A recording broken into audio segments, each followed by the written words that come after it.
श्रीमद् भागवत महापुराण की बड़ी महिमा हमारे शास्त्रों में गाई गई। स्वयं भगवान ने भी इस विषय में कहा है। आज एकादशी है और एकादशी की महिमा में स्वयं भगवान श्री हरि कह रहे हैं कि न गच्छति यदा मर्त्यः श्रोतुम भागवतम सुत एकादश्यां विशेषेण नास्ति पाप रतस्ततः। कि जो मनुष्य सदा ही विशेषतः एकादशी को भागवत सुनने नहीं जाता, उससे बढ़कर पापी कोई नहीं। तो आज एकादशी का दिवस है और आज हम सबको यह पतित पावनी मोक्षदायिनी जीते जी मुक्ति का अनुभव प्राप्त करा देने वाली श्रीमद् भागवत कथा को, जो प्रेत पीड़ा विनाशिनी भी है, सुनना चाहिए। ये कथा महान पुण्य को देने वाली है। इसमें कहा गया कि ये आरोग्य धन समृद्धि देने वाली भी है। तो आप कहोगे कि कथा सुनने से क्या धन प्राप्त हो जाएगा, क्या हमारी बीमारी ठीक हो जाएगी? बिल्कुल, क्योंकि भगवान नाम एक ऐसी औषधि है जो भव रोग को भी मिटा देती है। तो साधारण सा शारीरिक रोग क्यों नहीं मिटा सकती? और मंत्र चिकित्सा से हमारे ऋषि मुनि लाखों वर्षों पहले से ही मंत्र चिकित्सा का लाभ लेते आए हैं। और आप सबको विदित है कि बहुत सारे ऐसे मंत्र हैं जिसका जप करने से बहुत सारी बीमारियां ठीक हो जाती है। कुछ बीज मंत्र है, कुछ शाबरी मंत्र है।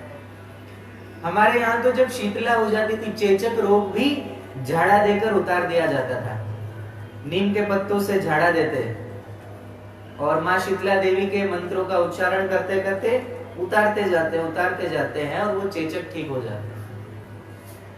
पीलिया हो जाता है तो हमारे यहाँ पीलिया भी झाड़ा जाता है, उतारा जाता है मंत्र से। तो ये मंत्र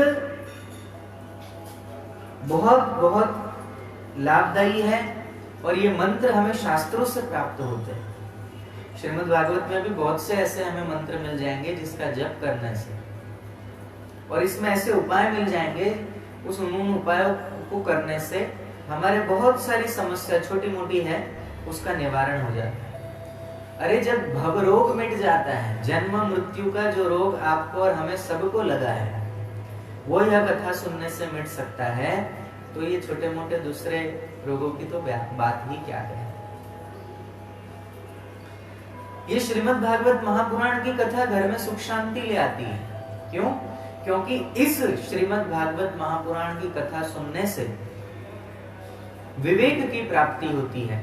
और जिस घर में विवेक की प्रधानता है, क्या करना क्या नहीं करना, क्रोध करना नहीं करना, किस पर करना, कितना करना, क्यों करना, इन सभी विषयों पर अगर विस्तार से कहीं बताया जाता है तो केवल श्रीमद् भागवत महापुराण है जो हमें विवेक प्रदान करता है।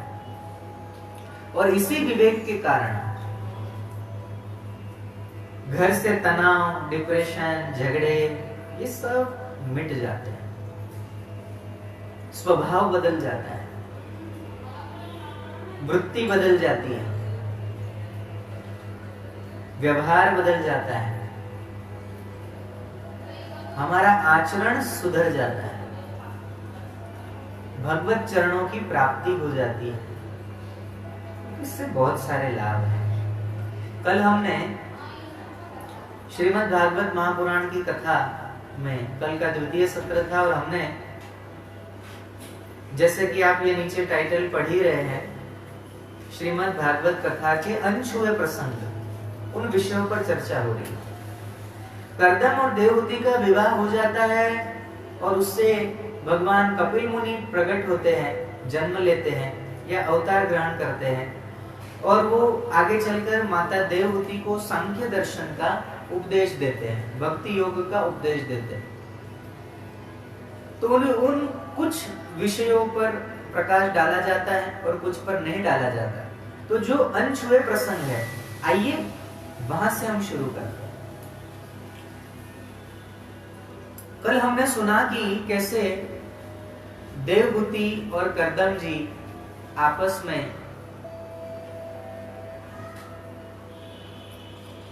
एक दूसरे की सम्मति से विवाह करते हैं। मनु महाराज बड़े धामधूम से इनका विवाह करवाते हैं और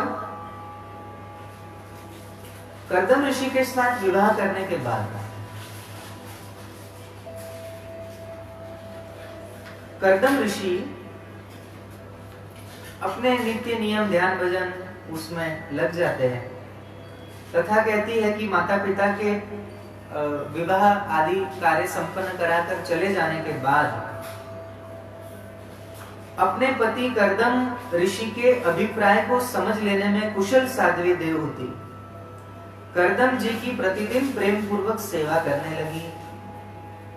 ठीक उसी तरह जैसे पार्वती जी भगवान शंकर की सेवा करती है।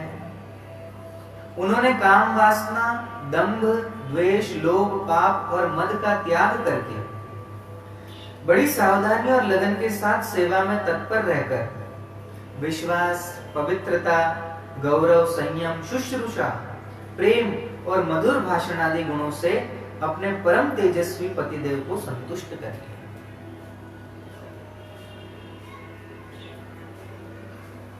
देवहूति समझती थी कि मेरे पतिदेव देव से भी बढ़कर हैं, इसलिए वो उनसे बड़ी बड़ी आशाएं रखकर उनकी सेवा में लगी रहती थी। इस प्रकार बहुत दिनों तक अपना अनुवर्तन करने वाली उस मनु पुत्री को व्रतादि का पालन करने से दुर्बल हुई देखकर देवर्षि श्रेष्ठ कर्दम को दयावश कुछ खेद हुआ और उन्होंने उससे गदगद वाणी में कहा कि हे देवहूति, तुमने मेरा बड़ा आदर किया है, मेरी बड़ी सेवा की है। सभी देहधारियों को अपना शरीर बहुत प्रिय होता है, लेकिन तुमने अपने शरीर की भी परवाह न की और मेरी सेवा में लगी रही। मैं तो भजन करता रहा, मैं तो भगवान के पूजन में, भजन में, इतना ध्यान में इतना व्यस्त था कि मैं तुम पर ध्यान नहीं दे पाया, लेकिन तुमने नित्य मेरी पूर्ण रूप से मन लगाकर सेवा की है। वर मांगो मेरे से, तुम्हें क्या चाहिए वो अपना अभिषिक्त पदार्थ मांगो, क्या चाहिए। तब मधुर भाषणी सर्व गुण संपन्ना श्री देवहूति जी ने कहा कि विवाह आदि होने के बाद स्त्री पूर्णत्व को तब प्राप्त होती है जब उसकी संतान हो। हे महामुने, कोई उत्तम संतान प्राप्त हो जाए, ये इच्छा जब जानी कर्दम जी ने, तो कर्दम जी ने कहते हैं कि अपनी प्रिय पत्नी की इच्छा पूर्ण करने के लिए उसी समय कर्दम जी योग में स्थित होकर उन्होंने एक विमान रचा जो इच्छा अनुसार सर्वत्र जा सकता है। सुनिएगा, हमारे ऋषि कितने बड़े वैज्ञानिक थे। यह विमान सब प्रकार के इच्छित भोग सुख प्रदान करने वाला था। उसमें अत्यंत सुंदर सब प्रकार के रत्नों से युक्त, सब संपत्तियों की उत्तरोत्तर वृद्धि से संपन्न तथा मणिमय खंभों से सुशोभित था। अभी की ये जो कल्पना और अभी के जो विमान हम देखते हैं उसमें तो ये सब सुविधाएं कभी हो नहीं सकती, लेकिन उस समय के हमारे ऋषि मुनि इतने बड़े वैज्ञानिक थे कि ये विमान आदि तो स्वयं ही इसकी रचना कर लेते थे। वो सभी ऋतुओं में सुखदायक था और उसमें जहां तहां सब प्रकार की दिव्य सामग्री रखी हुई थी। उसे चित्र विचित्र रेशमी झंडियों और पताकाओं से खूब सजाया गया था, जिन पर भ्रमरगण मधुर मधुर गुंजार कर रहे थे। ऐसे रंग बिरंगी पुष्पों की मालाओं से तथा अनेक प्रकार के सूती और रेशमी वस्त्रों से वह अत्यंत शोभायमान हो रहा था। एक के ऊपर एक बनाए हुए कमरों में अलग अलग रखी हुई शैया, पलंग, पंखे और आसनों के कारण वह बड़ा सुंदर जान पड़ता था। एक के ऊपर एक कमरे, बहुत सारे कमरों का यह विमान। अभी तक तो अभी के जो आविष्कारक है वो ऐसा विमान नहीं बना पाए और शायद ही बना पाए, क्योंकि हमारे यहाँ तो मन से चलने वाले भी विमान थे। पुष्पक आदि विमानों का वर्णन हम सुनते हैं, वो मन की गति से और मन से चलने वाले विमान थे। उसको ईंधन की आवश्यकता नहीं थी, उसमें किसी प्रकार का पेट्रोल या कोई ऊर्जा भरी जाए, अतिरिक्त ऊर्जा से चलने वाले ऐसे विमान नहीं थे। मन से चलने वाले विमान भी होते थे।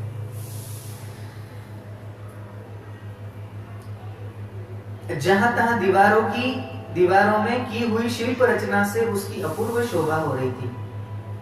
उसमें पन्ने का फर्श था, जो फ्लोर था वो पन्ना रत्न का था। बैठने के लिए मूंगे की वेदियां बनाई गई थी, मूंगे की ही देहलियां थी। उसके द्वारों में हीरे के किवाड़ थे तथा इंद्रनील मणि के शिखरों पर सोने के कलश रखे हुए थे। उसके हीरे की दीवारों में बढ़िया लाल जड़े हुए थे, जो ऐसे जान पड़ते थे मानो विमान की आंखें हो, तथा उसे रंग बिरंगी चंदोवे और बहुमूल्य सुनहरी बंधनवारों से सजाया गया है। उस विमान में जहां तहां कृत्रिम हंस और कबूतर आदि पक्षी बनाए गए थे, जो बिल्कुल सजीव से मालूम पड़ते थे। उन्हें अपना सजातीय समझकर बहुत से हंस और कबूतर उनके पास बैठकर अपनी बोली बोलते थे। उसमें सुविधा अनुसार क्रीड़ा स्थली, शयन गृह, बैठक, आंगन और चौक आदि बनाए गए थे, जिसके कारण वह विमान स्वयं करदम जी को भी विस्मित कर रहा था। कथा कहती है कि इस प्रकार का सुंदर विमान का निर्माण करके करदम ऋषि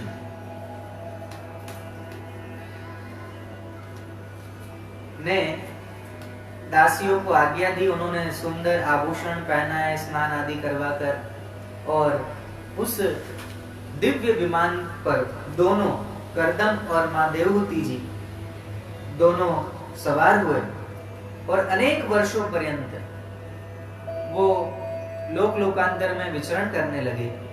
और कथा कहती है कि समय आने पर देवहूति जी ने कन्याओं को जन्म देना दिया। 9 कन्याएं उत्पन्न हुई कुछ वर्षों में। अब करदम जी के मन में हुआ कि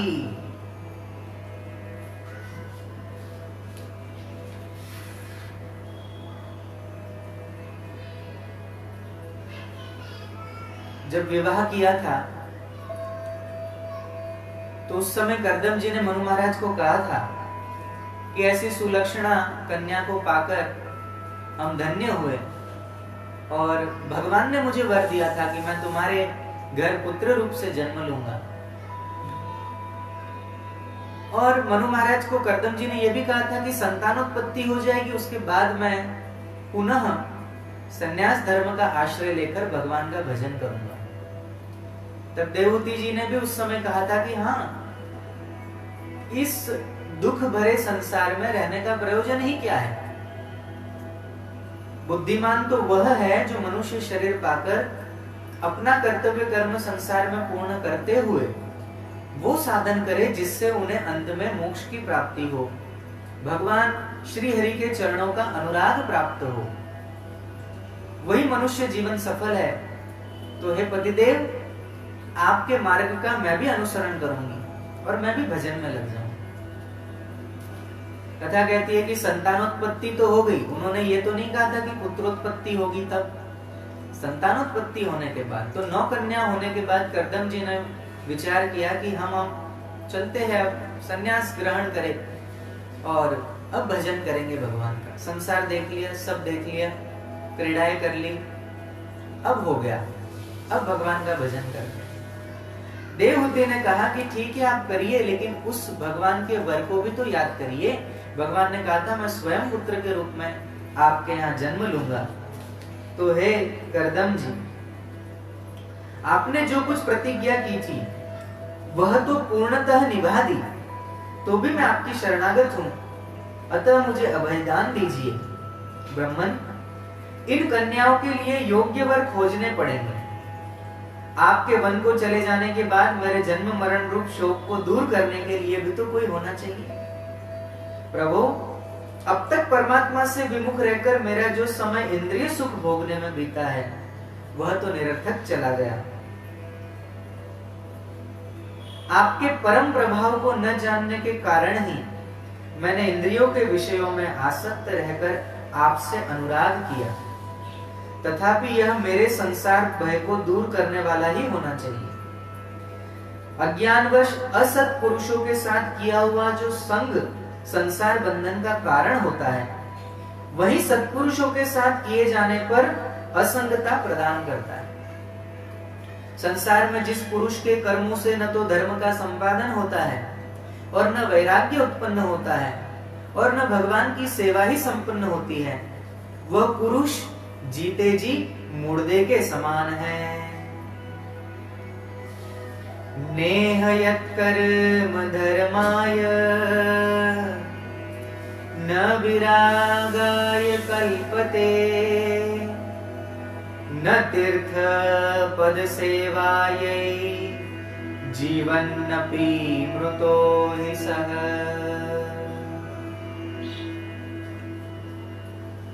कि संसार में जो पुरुष अपने कर्मों के द्वारा धर्म को नहीं करता है, धर्म को नहीं जानता है, सत्कार्य नहीं करता है, गौ सेवा नहीं करता है, महापुरुषों की सेवा नहीं करता है, परोपकार नहीं करता है और ना ही वैराग्य से युक्त होता है, वैराग्य भी धारण नहीं करता।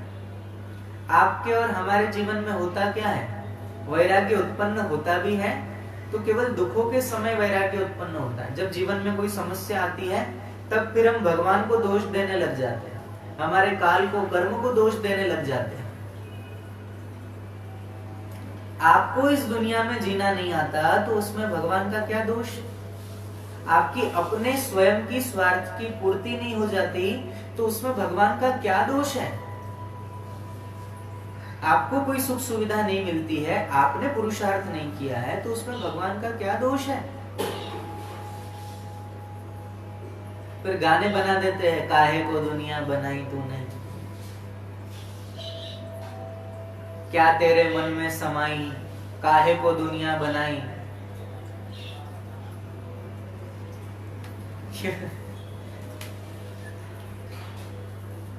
भगवान को दोष देते हैं, अपने भाग्य को दोष देने लग जाते हैं, अपने कर्मों को दोष नहीं देंगे, अपनी व्यर्थ की अपेक्षा और इच्छाओं को तिलांजलि नहीं देंगे, उनको दोष नहीं देंगे, लेकिन भगवान को दोष देने लग जाएंगे, भगवान को सुनाने लग जाएंगे कि इतनी हम भक्ति करते, इतने तुम्हारा नाम लेते, इतना तुम्हारा जप करते हैं, फिर भी हमारे जीवन में दुख क्यों?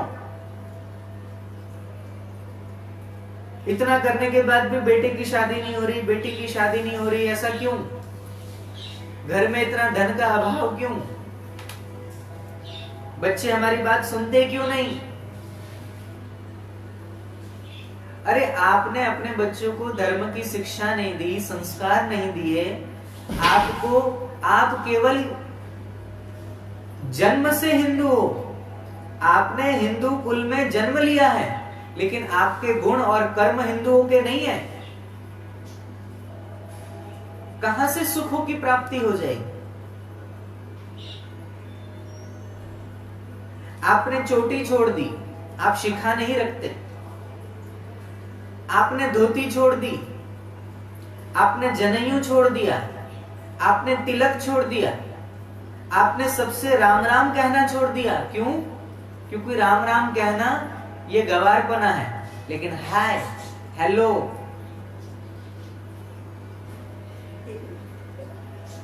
और क्या क्या बोलते हैं मुझे स्मरण नहीं, क्योंकि हम बोलते नहीं ना, इसलिए हमें पता नहीं। लेकिन हाँ, जब सुनते हैं किसी का तब अंदर से दुख होता है कि अपना सगा बाप होने के बाद भी पड़ोसी को बाप कहने वाले लोग ही अपने धर्म को छोड़कर दूसरे धर्मों की बढ़ाइयां करते हैं। हालांकि धर्म को जानने वाले कभी भी उन्हें पता है कि सनातन धर्म ही शाश्वत है और ये सनातन धर्म ही सर्वे भवन्तु सुखिनः का उपदेश देता है। बाकी के जो बनाए हुए मजहब है, कबीले हैं, कल्ट है, छोटे छोटे दायरे हैं, वो दायरे अपने आप को बड़ा समझने की कोशिश करने लग जाते हैं। लेकिन हिंदुओं, सनातनी हिंदुओं में आपको एक ही कहना चाहता हूं कि लौटो, पुनः धर्म को समझो। यहां ये जो करदम और देवहूति जी का जो संवाद है ना, ये संवाद, ये आदर्श गृहस्थी कैसी होनी चाहिए, अगर इसकी प्रेरणा आपको कहीं से लेनी है तो श्रीमद् भागवत कथा के तृतीय स्कंद का यह 22वां, 23वां, 24वां, 25वां अध्याय पढ़िए और करदम और देवहूति जी के इस संवाद को पढ़िए, देवहूति और कपिल भगवान के संवाद को पढ़िए। आपका गृहस्थ कैसा होना चाहिए? अगर आपने देवहूति और श्री करदम जी के मान चिन्हों पर, पद चिन्हों पर अपना गृहस्थ चलाया है, तो मैं कहता हूं आपके जीवन में कभी भी हताशा, निराशा, वैमनस्य, दुख, दरिद्रता ये कभी नहीं आएंगे। और जितने भी लोग लाइव देख रहे हैं, मैं उनको कहना चाह रहा हूं कि आपके द्वारा आपके पति और पत्नी के बीच में, क्योंकि आजकल माहौल ही ऐसा बना है कि लोग रिश्ते ऐसे बदलते हैं जैसे कपड़े बदले जाते हैं। इतना पतन हो गया है हमारे युवा पीढ़ी की मानसिकता का कि जैसे लोग नित्य कपड़े बदलते हैं, ऐसे ये लोग रिश्ते बदलते हैं।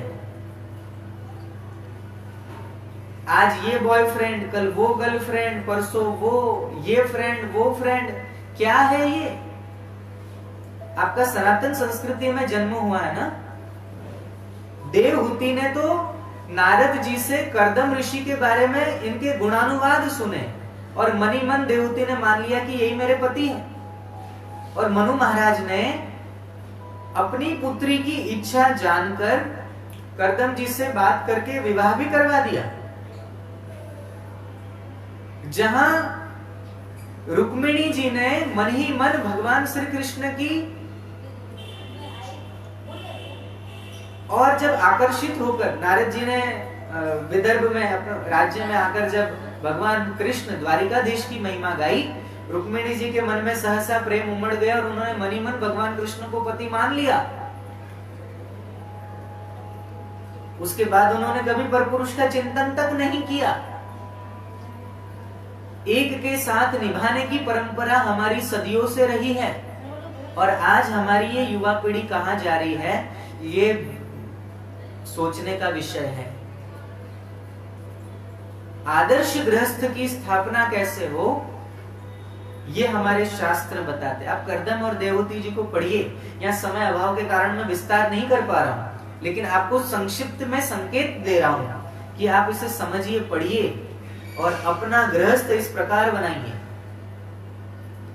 आप प्रश्न कीजिए अपने आप को, क्या देवहूति एक स्त्री है जिसे इतना पता है कि संसार में जिस पुरुष के कर्मों से धर्म नहीं होता, वैराग्य उत्पन्न नहीं होता, भगवान की सेवा संपन्न नहीं होती, ऐसे पुरुष मुर्दे के समान है। ये हमारे देश की इस नारी को पता है। लेकिन क्या आपको ये बात पता है कि हमें धर्म का संचय करना चाहिए? नहीं, क्योंकि आप में धर्म नहीं है तो आपके बच्चों में कहां से आएगा? आपके बच्चे तो अपनी ही बातों से मुकर जाते हैं, आपका ही अपमान करते हैं, आपको ही वृद्धाश्रम छोड़ने की बातें करते हैं। और मुझे कहने दो कि वृद्धाश्रम छोड़ने की बातें ही नहीं करते, वृद्धाश्रम तक छोड़ आते हैं। एक मेरे जीवन की सत्य घटना बताता हूं आपको। महाराष्ट्र में एक नागपुर में वृद्धाश्रम है और हमारी कथा हुई थी तो हम वृद्धाश्रम के कई वृद्ध नजदीक में ही था, तो वृद्धाश्रम के जो संचालक थे उन्होंने कहा कि सभी वृद्धों को कि भाई अब तो अंत समय नजदीक है, वृद्धाश्रम में रहते हैं तो यहाँ दूसरी एक्टिविटियां तो होती है लेकिन कथा श्रवण हम नहीं करवा पाते, तो उनको कथा पंडाल में लेकर आए। और सारे वृद्धों ने उस दिन की कथा सुनी और उन्होंने कहा कि आप एक बार हमारे आश्रम पर भी आइए। तब मैं वृद्धाश्रम में गया, वहां प्रत्येक उन्होंने कमरे दिखाए, हॉल दिखाया, उनकी भोजन व्यवस्था कैसे होती है वो दिखाया। अब वृद्धत्व है, शरीर बीमार रहता है, तो वहां दवाखाना भी था, वो भी दिखाया। तो मैं सब कमरों में गया। एक कमरे में एक बुढ़िया माई खिड़की के पास बैठी थी और खूब आंसू बहा रही थी। तो मैंने पूछा कि ये माता जी क्यों रो रही है, कोई शरीर में कोई तकलीफ है? बोले महाराज जी ये रोना नहीं छोड़ सकती। मैंने कहा क्यों? अब उन्हें देखकर जो दूसरे वृद्ध, जो 25-30 वृद्ध और रहते थे, उनमें से कईयों की आंखों में आंसू आने लगे उस वृद्ध माता को रोते हुए देखकर। मैंने कहा भाई आप सब क्यों रो रहे हो? तो एक तो मुंह में दांत नहीं, बोलने जाए तो गला अवरुद्ध हो जाए। तो मैंने वो संचालक से पूछा, मैंने कहा क्या हुआ? बोले गुरुजी रोएंगे नहीं तो ये क्या करेगी माता? बोले ये खिड़की से ये सामने जो बिल्डिंग दिख रही है ना, इसके 4थे फ्लोर पर इसके पोते गैलरी में जब आते हैं खेलने, तब इसके पोतों को ये देखती है। सामने ही उसके बेटे का घर है और उसकी बहुत इच्छा होती है कि मैं अपने परिवार के साथ रहूं, बेटे के साथ रहूं, बहू के साथ रहूं, अपने पोतों को खिलाऊं। लेकिन उनके परिवार वालों को ये बूढ़ी माताजी नहीं चाहिए, तो वो यहाँ वृद्धाश्रम छोड़ के गए। अब घर से दूर हो, कहीं अन्य शहर में वृद्धाश्रम हो तो ठीक है, लेकिन वृद्धाश्रम की खिड़की से अपना ही घर दिख रहा है, अपना ही बेटा दिख रहा है, अपने ही पोते खेलते हुए देखती है, तो वो कैसे रोना रोके? यही होती है आसक्ति। तो मैंने उस माता जी की आंखें पहुंची, मैंने कहा माँ तू मुझे ही अपना बेटा समझ ले, लेकिन ये रोना छोड़। अब जिसने तू तेरा त्याग कर दिया, तू भी तो उसके मन से अब त्याग दे, आसक्ति को छोड़, मोह को छोड़।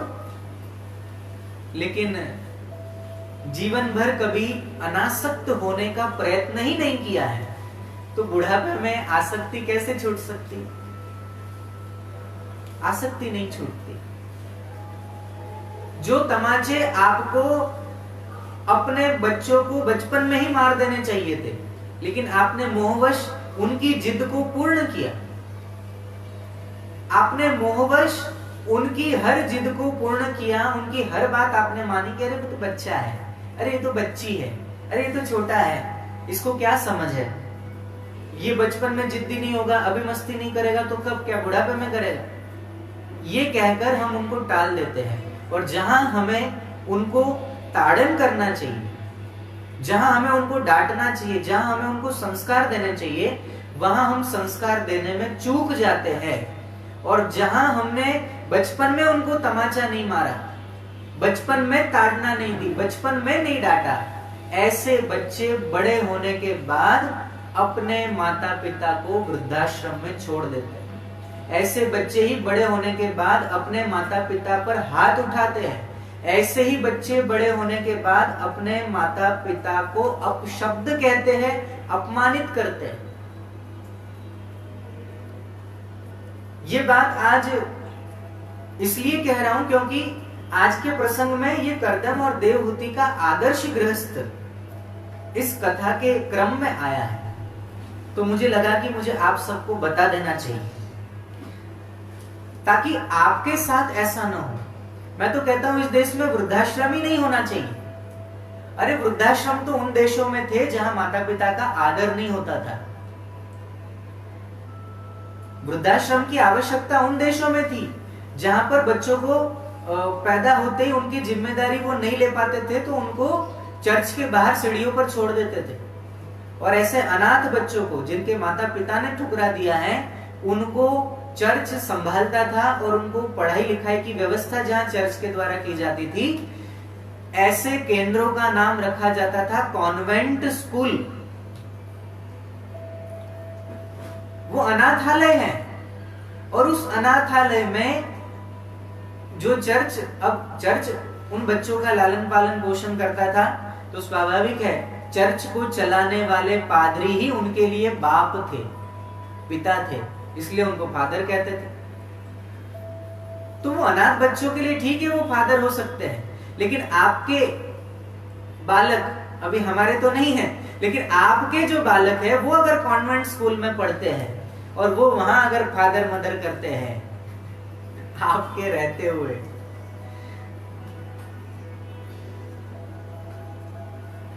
खैर मैं इस विषय पे अधिक नहीं बोलूं, आप समझ गए, मैंने संकेत कर दिया कि हम हमारी पीढ़ी को, हम हमारे बच्चों में क्या संस्कार डालते, जरा सोचिए, विचारिए।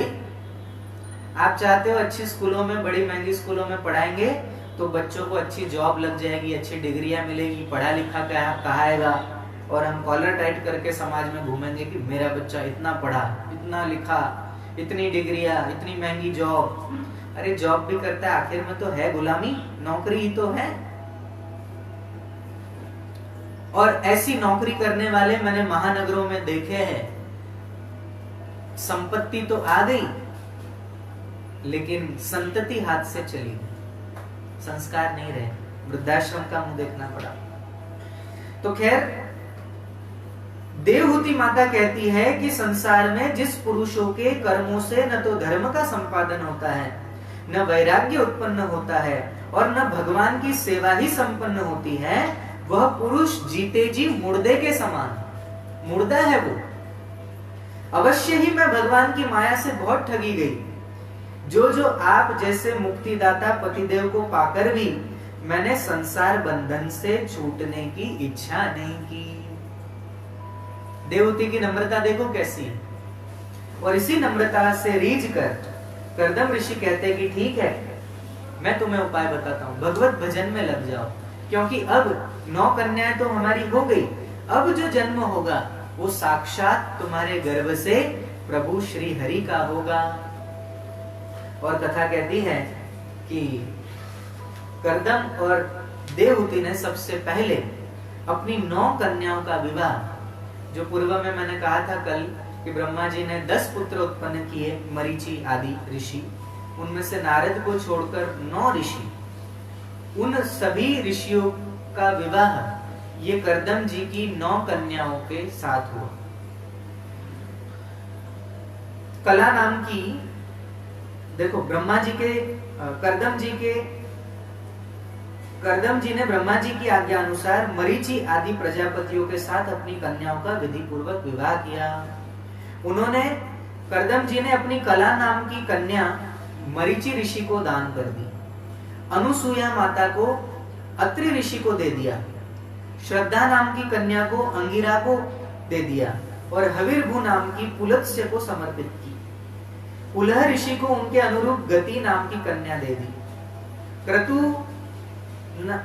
क्रतु के साथ परम साध्वी क्रिया का विवाह करा दिया गया।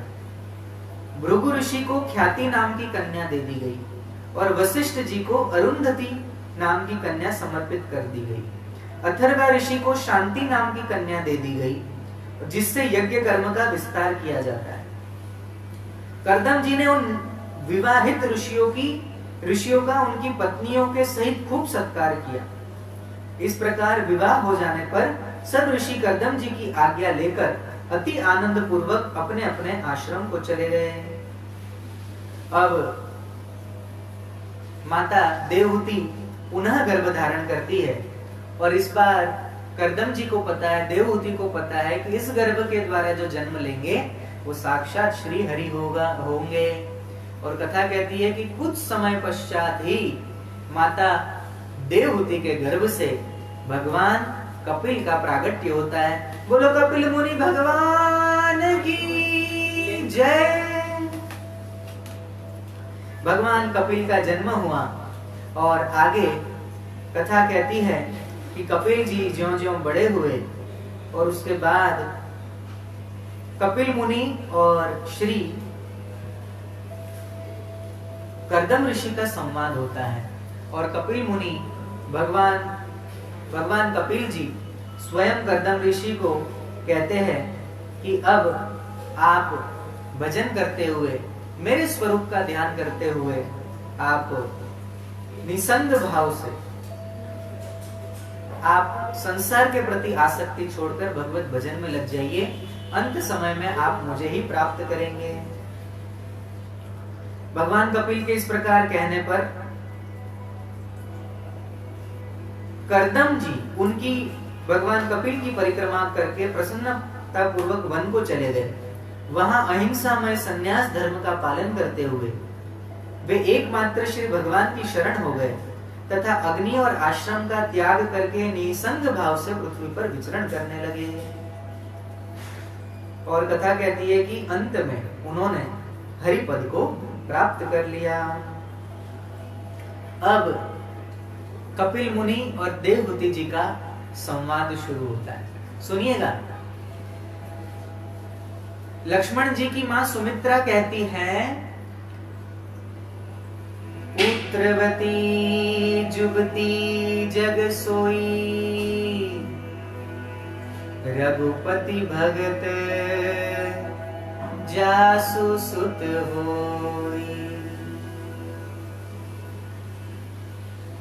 जननी जने तो भक्त जन, कै दाता कै शूर, नहीं तो रहजे वांजनी मत गुमा विष्णु।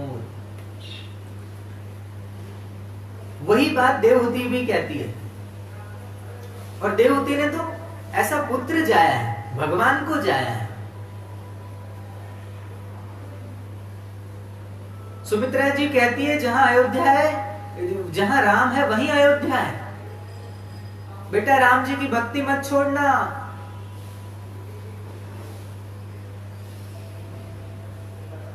जननी जने तो भक्त जन, हे जननी हे मां, तुझे संतानोत्पत्ति ही करनी है तो ऐसा पुत्र जन्मना, ऐसे पुत्र को जन्म देना जो भक्त हो, और भक्त न हो तो कम से कम दाता हो, दान देने वाला हो, या फिर शूर हो, कायर न हो, धर्म संस्कृति देश परिवार समाज गांव देश उसकी रक्षा करने वाला पैदा कर।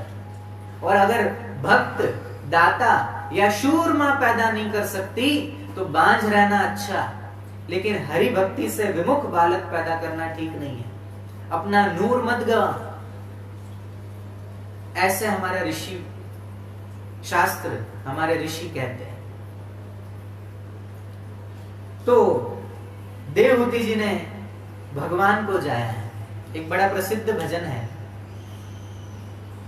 सांख्य योग का दर्शन करवाने वाला, मेरा सतचित्त आनंद रूप कोई कोई जाने रे।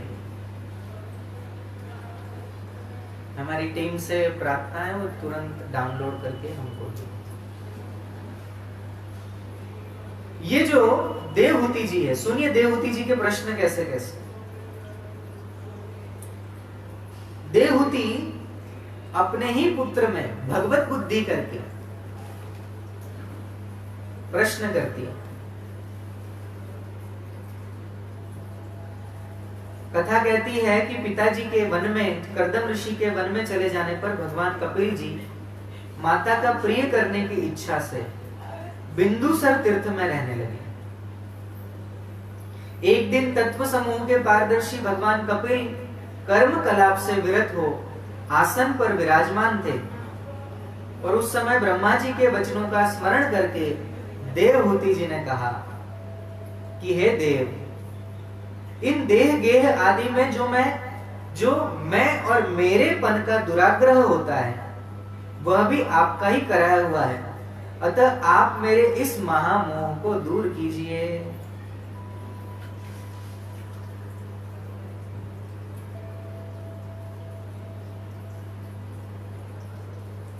आप अपने भक्तों के संसार रूप वृक्ष के लिए कुठार के समान हैं। मैं प्रकृति और पुरुष का ज्ञान प्राप्त करने की इच्छा से आप शरणागत वत्सल की शरण में आई हूं। आप भागवत धर्म जानने वालों में सबसे श्रेष्ठ है, मैं आपको प्रणाम करती हूं। तब भगवान कपिल ने जब ये देखा कि माता देवहूति ने जो अभिलाषा प्रकट की है वह परम पवित्र और लोगों को मोक्ष मार्ग में अनुराग उत्पन्न कराने वाले प्रश्न थे, उसे सुनकर आत्मज्ञ सत्पुरुषों की गति श्री कपिल जी उसके मन ही मन प्रशंसा करने लगे, और फिर मृदु मुस्कान से सुशोभित मुखारविंद से कहने लगे। उन्होंने कहा कि ये माता, यह मेरा निश्चय है कि अध्यात्म योग ही मनुष्य के आत्यंतिक कल्याण का मुख्य साधन है, जहां दुख और सुख की सर्वथा निवृत्ति हो जाती है। चेतः खल्वस्य बंधाय मुक्तये चात्मनो मतम् गुणेषु सक्तं बंधाय रतं वा पुंसि मुक्तये। हे माता, इस जीव के बंधन और मोक्ष का कारण मन ही माना गया है। भगवान श्री कृष्ण ने भी गीता में अर्जुन को यही कहा, मन एवं मनुष्याणाम कारणम बंध मोक्षयो। विषयों में आसक्त होने पर वह बंधन का कारण होता है, और यह मन परमात्मा में अनुरक्त होने पर वही मोक्ष का कारण बन जाता है। देखो, प्रेम तो संसार में भी है।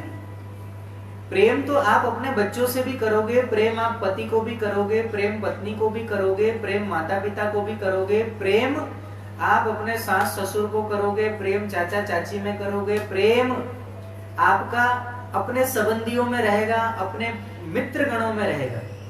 लेकिन भगवान को छोड़कर संसार में कहीं भी वस्तु, व्यक्ति, गेह, देह में प्रेम है, वो सारा का सारा बंधनकारी है।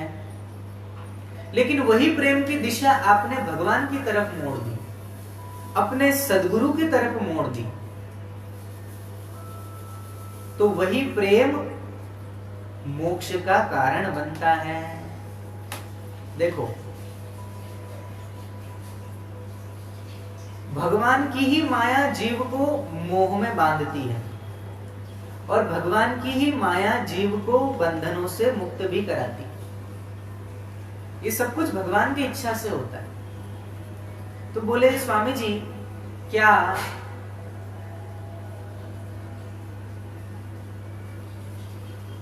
भगवान दंड देते और भगवान प्रेम भी करते हैं?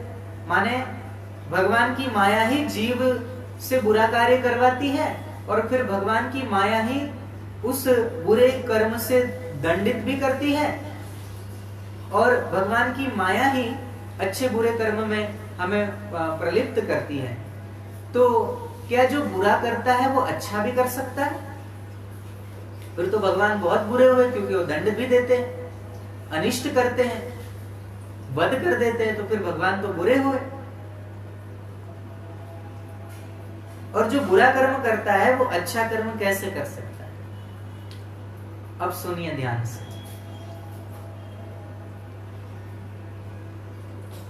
आपने बिल्ली को देखा है, शेर को देखा है? कभी वो बिल्ली, शेर जब अन्य कोई प्राणी उनके सामने होता है तो उसको चीर फाड़ के खा जाते हैं, वही उनकी नुकीले दांतों से। लेकिन उन्हीं दांतों से जब वो अपने शेरनी अपने शावकों को उठाती है, उन्हीं दांतों से जब बिल्ली अपने छोटे बच्चों को उठाती है, तब वो दांत उन बच्चों की हानि नहीं करते, क्योंकि बिल्ली को अपने बच्चों के प्रति, शेरनी को अपने शावकों के प्रति प्रेम है। ऐसे ही भगवान भी, ये तो मैंने साधारण बाह्य जगत का उदाहरण दिया, भगवान कोई बिल्ली और शेर नहीं है, लेकिन जो सर्वसृहत परमात्मा है, कर्तुम शक्युम अन्यथा कर्तुम शक्युम, कर्तुम शक्युम अकर्तुम शक्युम अन्यथा कर्तुम शक्युम, जो परमात्मा है, जो सब कुछ करने में समर्थ है, परम सुहृद है, पतित पावन है, दीन बंधु है, ऐसे भगवान के प्रति हमारी जैसी भावना होती। तांस तथैव भजाम्यहम्, जो मुझे जिस प्रकार भजता है मैं भी उसको उसी प्रकार से भजता हूं। ये भगवान का व्रत है। एक भगवान का और भी व्रत है, सुनिए। सुकृदेव प्रपन्नाय, सुकृदेव प्रपन्नाय तवास्मीति याचते।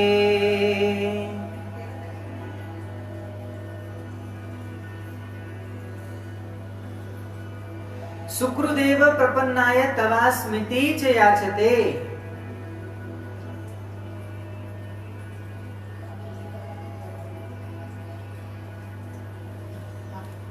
कि जो भक्तिमान पुरुष मेरे समक्ष खड़ा होकर दोनों हाथ ऊपर उठा के कह देता है तवास्मीति च याचते, हे प्रभु, हे दीनबंधु, हे दीनानाथ, मैं तेरा तू मेरा। तवास्मीति च याचते, मैं उसको अभय प्रदान करता हूं। ददामि तत् व्रतम मम, मैं उसे अभय प्रदान कर देता हूं। यह मेरा व्रत है, मैं उसे अपने आप को ही सौंप देता हूं। यह मेरा व्रत है। तो एक बार हम भगवान को अपना तो कहे।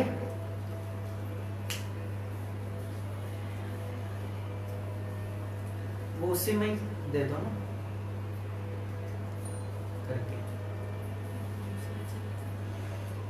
मेरा सत्यचित्त आनंद रूप कोई कोई जाने। तो ये जीव के बंधन और मोक्ष का कारण बन जाता है मन ही। इसलिए मन को परमात्मा की ओर मोड़ दे। जिस समय यह मन मैं और मेरेपन के कारण होने वाले काम, लोभ आदि विकारों से मुक्त एवं शुद्ध हो जाता है, उस समय वह सुख दुख से छूटकर सम अवस्था में आ जाता है। तब जीव अपने ज्ञान, वैराग्य और भक्ति से युक्त हृदय से आत्मा को प्रकृति से परे, एकमात्र, अद्वितीय, भेद रहित, स्वयं प्रकाश, सूक्ष्म, अखंड और उदासीन देखता है तथा प्रकृति को शक्तिहीन अनुभव करता है। योगियों के लिए भगवत प्राप्ति के निमित्त सर्वात्मा श्री हरि के प्रति की हुई भक्ति के समान और कोई मंगलमय मार्ग नहीं है। विवेकी जन संग या आसक्ति को ही आत्मा का अछेद्य बंधन मानते हैं, किंतु वही संग या आसक्ति जब संतों महापुरुषों के प्रति हो जाती है तो मोक्ष का खुला द्वार बन जाती है। प्रसंग मजरम पाशम कवयो विदुः स एव साधुषु कृतो मोक्ष द्वारमपावृतम्। कि विवेकी जन संग या आसक्ति को आत्मा का अछेद्य बंधन मानते हैं, किंतु वही संग या आसक्ति जब संत महापुरुषों में हो जाती है तो मोक्ष का खुला द्वार बन जाती है। इसलिए कहा गया कि आप तीर्थों का सेवन करके देखिए। जिन्होंने प्रथम दिन की कथा सुनी है उनको पता है कि कैसे सुखदेव जी ने राजा परीक्षित जी को सबसे पहले यही बताया था कि तीर्थ सेवन, तीर्थों में स्नान करने के बाद, तीर्थों के जल में स्नान हो जाने के बाद महत सेवा, महापुरुषों का संग करो। उससे क्या होगा? बोले सुनने की इच्छा जागृत होगी। सुनने की इच्छा जागृत होगी। सुनेगा नहीं, केवल सुनने की इच्छा जागृत होगी। और जब सुनने की इच्छा जागृत हो जाए फिर धीरे धीरे श्रद्धा होगी। श्रद्धा होगी फिर कहीं कथा श्रवण कीर्तन अच्छा लगे। नहीं तो पापियों को कथा नहीं सुहाती। तुलसीदास जी कहते हैं तुलसी पूर्व के पाप से हरि चर्चा ना सोहाय, जैसे ज्वर के रोग से भूख विदा हो जाए। तुलसीदास जी कहते हैं कि तुलसी पूर्व के पाप से हरि चर्चा न सोहाय, भाग्योदयेन बहुजन्म समर्जितेन सत्संगमो ममच लभते पुरुषो यदा वै। कि बहुत जन्मों के पुण्य से अनेक जन्मार्जित पुण्यतानी, अनेक जन्मों के पुण्य जब इकट्ठा होते हैं तब कहीं हरि कथा अच्छी लगती है। पूर्व का पाप अगर जोर मार रहा हो, आप कथा नहीं सुन पाओगे। कथा के शब्द आपको शोर मालूम पड़ेंगे। कथा आपको चिड़चिड़ापन ला देगी, क्योंकि पूर्व का पाप है। वो हरि चर्चा को पसंद नहीं करता, क्योंकि उसे पता है कि हरि चर्चा जैसे ही इस व्यक्ति के हृदय में कानों के माध्यम से प्रवेश करेगी तो उसे वो जगह छोड़ के जाना पड़ेगा। तो पाप कभी नहीं चाहता कि वो हरि चर्चा के माध्यम से उसे छोड़ना पड़े। तो पाप आपके जीवन में है, आपकी जीभ पर है, आपके कान पर है, आपके हाथ में है, तो कभी भी पाप हरि चर्चा को सुनने नहीं देगा, भगवत कथा को सुनने नहीं देगा। लेकिन तुलसी जी आगे कहते हैं, तुलसी पूर्व के पाप से हरि चर्चा ना सोहाय, जैसे ज्वर के रोग से भूख विदा हो जाए। आपको जब पित्त के कारण बुखार आता है, पित्त जन्य जिनको बुखार आता है, ज्वर आता है, उनको पता है कि आप जो कुछ भी खाते हैं कड़वा लगता है। आप मिश्री भी, शक्कर भी खाएंगे तो कड़वी लगेगी। तो बोले उससे आप बुखार को मिटाने का उपाय क्या है? बोले जो कड़वी मिश्री आपको लग रही है ना, मीठी मिश्री भी बुखार के कारण कड़वी लग रही है, उस मिश्री को चूसते जाओ, चूसते जाओ, चूसते जाओ और अपने लार के माध्यम से उस रस को पीते जाओ। वो मिश्री ही पित्त के बुखार को उतारने की औषधि है। और जैसे ही मिश्री मीठी लगने लग जाए, समझ लो कि बुखार उतर गया। ठीक वैसे ही आपको हरि चर्चा नहीं सुहाती, आपको हरि चर्चा में आपका मन नहीं लगता, आपको कथा पंडाल में भागवत जी के सामने आपका मन बैठने नहीं देता, क्योंकि आपका मन दुकान के बारे में सोचता है, मकान के बारे में सोचता है, घर के अन्य अन्य कामों के बारे में। अरे अभी कपड़े धोना बाकी है, अरे अभी खाना बनाना बाकी है, अरे अभी बच्चों को तैयार करना बाकी है, अरे अभी स्कूल भेजना बाकी है, अरे अभी भोजन बनाना बाकी है। ये सब में आपका मन अनुरक्त रहेगा और आपको मन कथा से दूर कर देगा। तो क्या करें? बोले मन नहीं माने, अच्छा नहीं लगे, फिर भी आप कथा का श्रवण करो।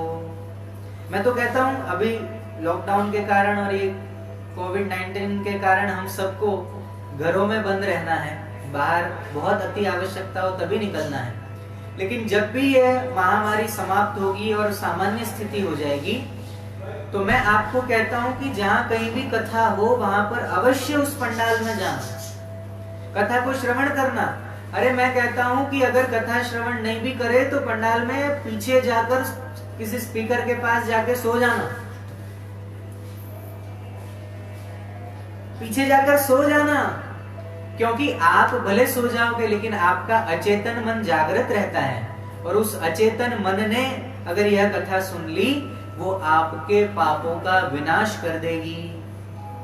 और जिनके भी पाप समूल नष्ट हो गए, उनके जीवन में लक्ष्मी प्राप्ति हो जाती है, विवेक की प्राप्ति हो जाती है, वैमनस्य छूट जाता है, राग द्वेष आसक्ति मद मोह मात्सर्य ये सब नष्ट हो जाते। इतनी कथा की महिमा।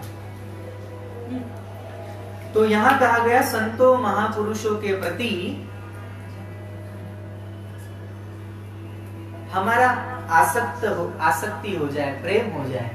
अब आगे सांख्य योग, सांख्य दर्शन के विषय में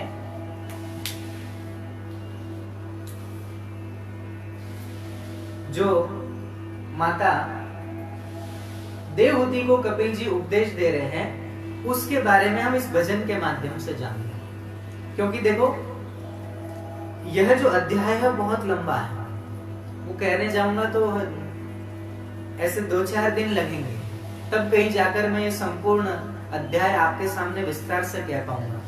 लेकिन मैं बहुत कम शब्दों में इस भजन के माध्यम से आपको बताता हूं कि कैसे सांख्य योग क्या है। सर्वम खल्विदम ब्रह्म है, जो एक ही परमात्मा एको हम बहुश्याम के रूप में प्रकट हुआ है।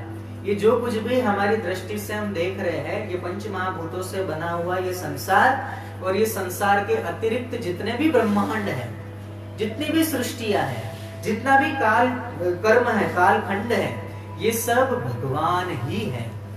भगवान ही है, ये तो भक्ति, लेकिन ये सब मैं ही स्वयं हूं। ये है ब्रह्मात्म ऐक्य, एक अद्वितीय ब्रह्म। एकम सद्विप्रा बहुधा वदंती, वो एक ही है, उसको कई नामों रूपों से जाना जाता है। कपिल जी कहते हैं माता देवहूति को, मेरा सतचित्त आनंद रूप कोई कोई जाने रे। आइए इस भजन के माध्यम से सुनते हैं कि कपिल जी कह रहे हैं कि ये सूर्य जो है वो भी मैं हूं। ये सूर्य समय से उदित होता है, समय से अस्त होता है, वो मेरे भय के कारण। मन वाणी का मैं हूं दृष्टा, ये मन और वाणी का जो दृष्टा है वो मैं हूं। बड़ा अच्छा सिद्धांत यहाँ श्री कपिल जी माता देवहूति को बताते हैं।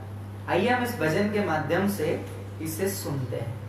मेरा सतचित्त आनंद रूप कोई कोई जाने रे। मेरा सतचित्त आनंद रूप कोई कोई जाने रे। मेरा सतचित्त आनंद रूप कोई कोई जाने रे। मेरा सतचित्त आनंद रूप कोई कोई जाने रे। कोई कोई जानता है उस सच्चिदानंद, वो संतों में वो सच्चिदानंद स्वरूप परमात्मा प्रकट हो जाता है, लेकिन दिखता नहीं। वो संत के पास भी वही है जो हमारे पास दो आंखें हैं, तो उस संत के पास भी दो आंखें, उनके दो हाथ तो हमारे भी दो हाथ।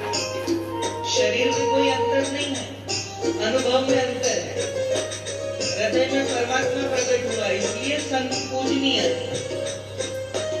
कोई कोई जाने मेरा सतचित्त आनंद रूप कोई कोई जाने। मेरा सतचित्त आनंद रूप कोई कोई जाने। द्वैत वचन का मैं हूँ सृष्टा, द्वैत वचन का मैं हूँ सृष्टा। मन वाणी का मैं हूँ सृष्टा, मन वाणी का मैं हूँ सृष्टा। मैं हूँ साक्षी स्वरूप, मैं हूँ साक्षी स्वरूप कोई कोई जाने। मेरा सतचित्त आनंद रूप कोई कोई जाने। मेरा सतचित्त आनंद रूप कोई कोई जाने। जय हो।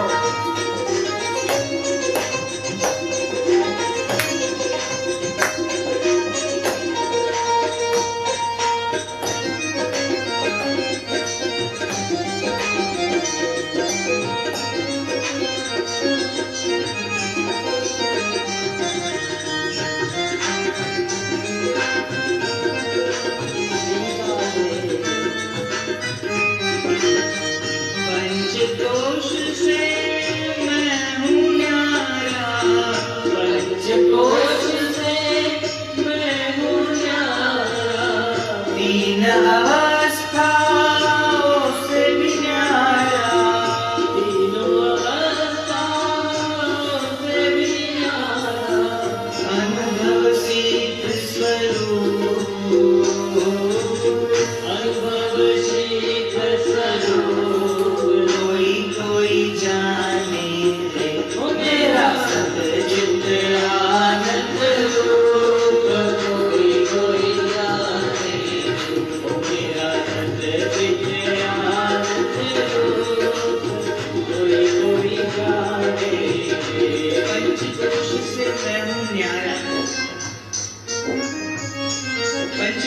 माने ये जो शरीर है पंचकोशों का बना हुआ, पृथ्वी जल तेज वायु आकाश, 3 अवस्थाओं से भी न्यारा, माने सत्व रज तम, बचपन जवानी और बुढ़ापा, ये तीनों अवस्थाओं से मैं न्यारा हूँ।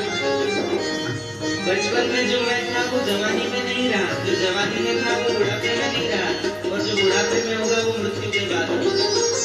तीनों अवस्थाएं बदलती गई, लेकिन आत्मा नहीं बदला। ये अनुभव है, ऐसा अनुभव जिस संत ने किया उस संत को कैसे पहचानो? कोई जाने।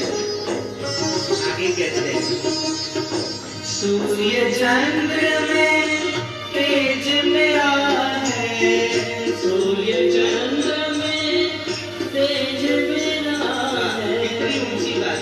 सूर्य और चंद्र में जो तेज है वो मेरा है, क्योंकि मैं भगवान से अलग नहीं हूँ। ममैवांशो जीव लोके जीव भूत सनातन। भगवान ने कहा, हे जीव तू मेरा ही अंश है, अपने आप को अलग मत समझ।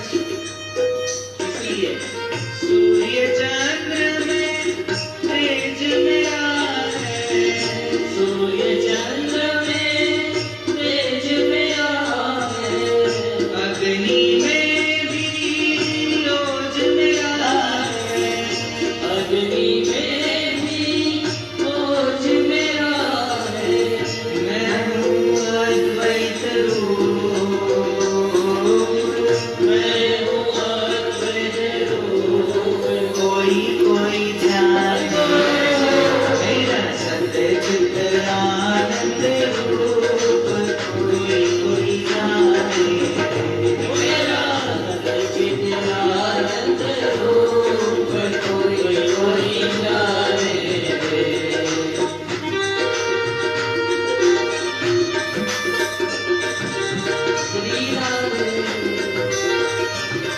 जो ज्ञानी होगा, अनुभवी होगा, संतों की सेवा करने वाला होगा, उसे ये बात समझ में आएगी, बाकी सब ऊपर से चली जाएगी।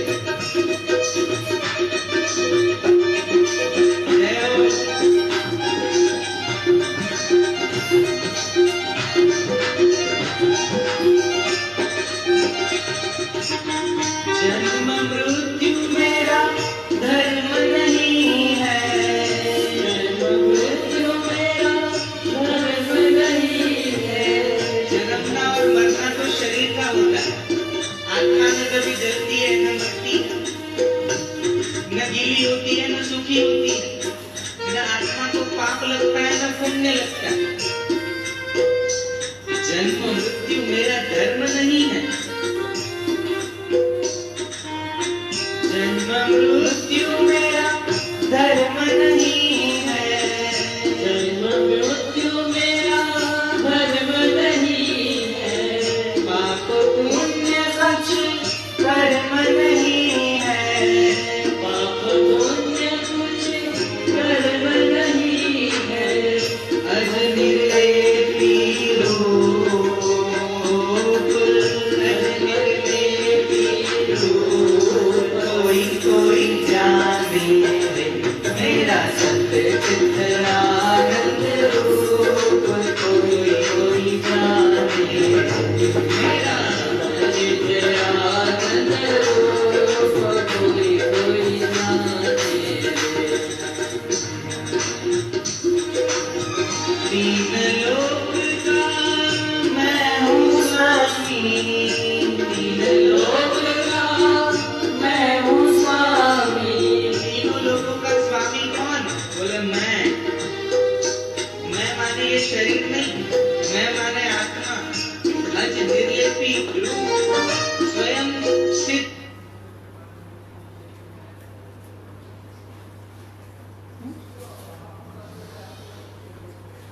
मेरा सच्चित धर्म नहीं है, घट घट व्यापक अंतर्यामी, घट घट व्यापक अंतर्यामी। जो माला में सूद, जो माला में सूद, कोई जाने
सतचित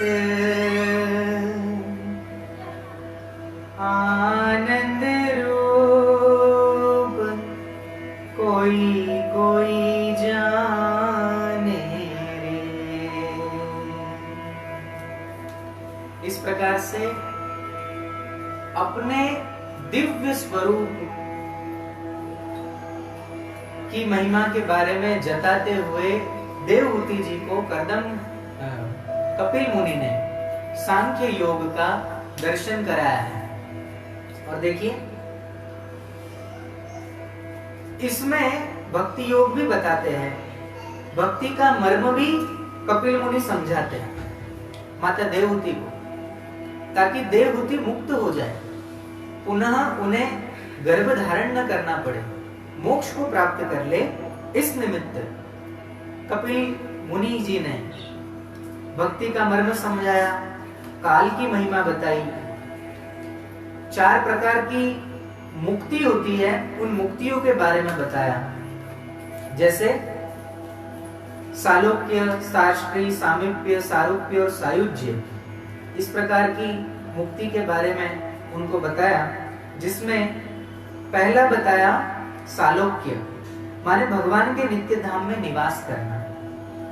दूसरा साष्टी, भगवान के समान ऐश्वर्य का भोग। तीसरा बताया सामीप्य, भगवान की नित्य समीपता। चौथा बताया सारूप्य, भगवान का सा रूप, ये सारूप्य मुक्ति।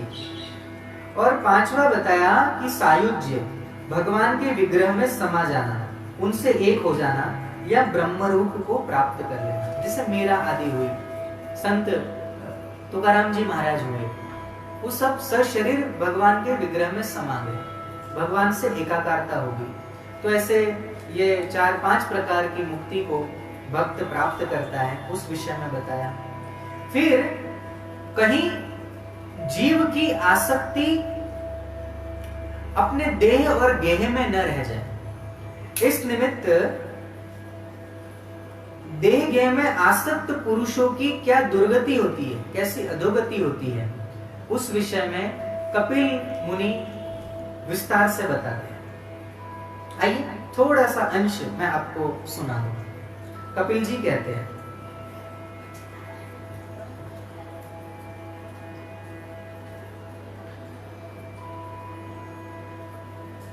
तस्य जनो नूनं नायं वेदोरुविक्रमं काल्यमानो विबलीनो वायोरिव धनावली। कि जिस प्रकार वायु के द्वारा उड़ाया जाने वाला मेघ समूह उसके बल को नहीं जानता, उसी प्रकार यह जीव भी बलवान काल की प्रेरणा से भिन्न भिन्न अवस्थाओं में तथा योनियों में भ्रमण करता रहता है, किंतु उसके प्रबल पराक्रम को नहीं जानता। जीव सुख की अभिलाषा से जिस वस्तु को बड़े कष्ट से प्राप्त करता है, उसी को भगवान काल बनकर विनिष्ट कर देते हैं। ध्यान से सुनो, जीव सुख की अभिलाषा से जिस वस्तु को बड़े कष्ट से प्राप्त करता है,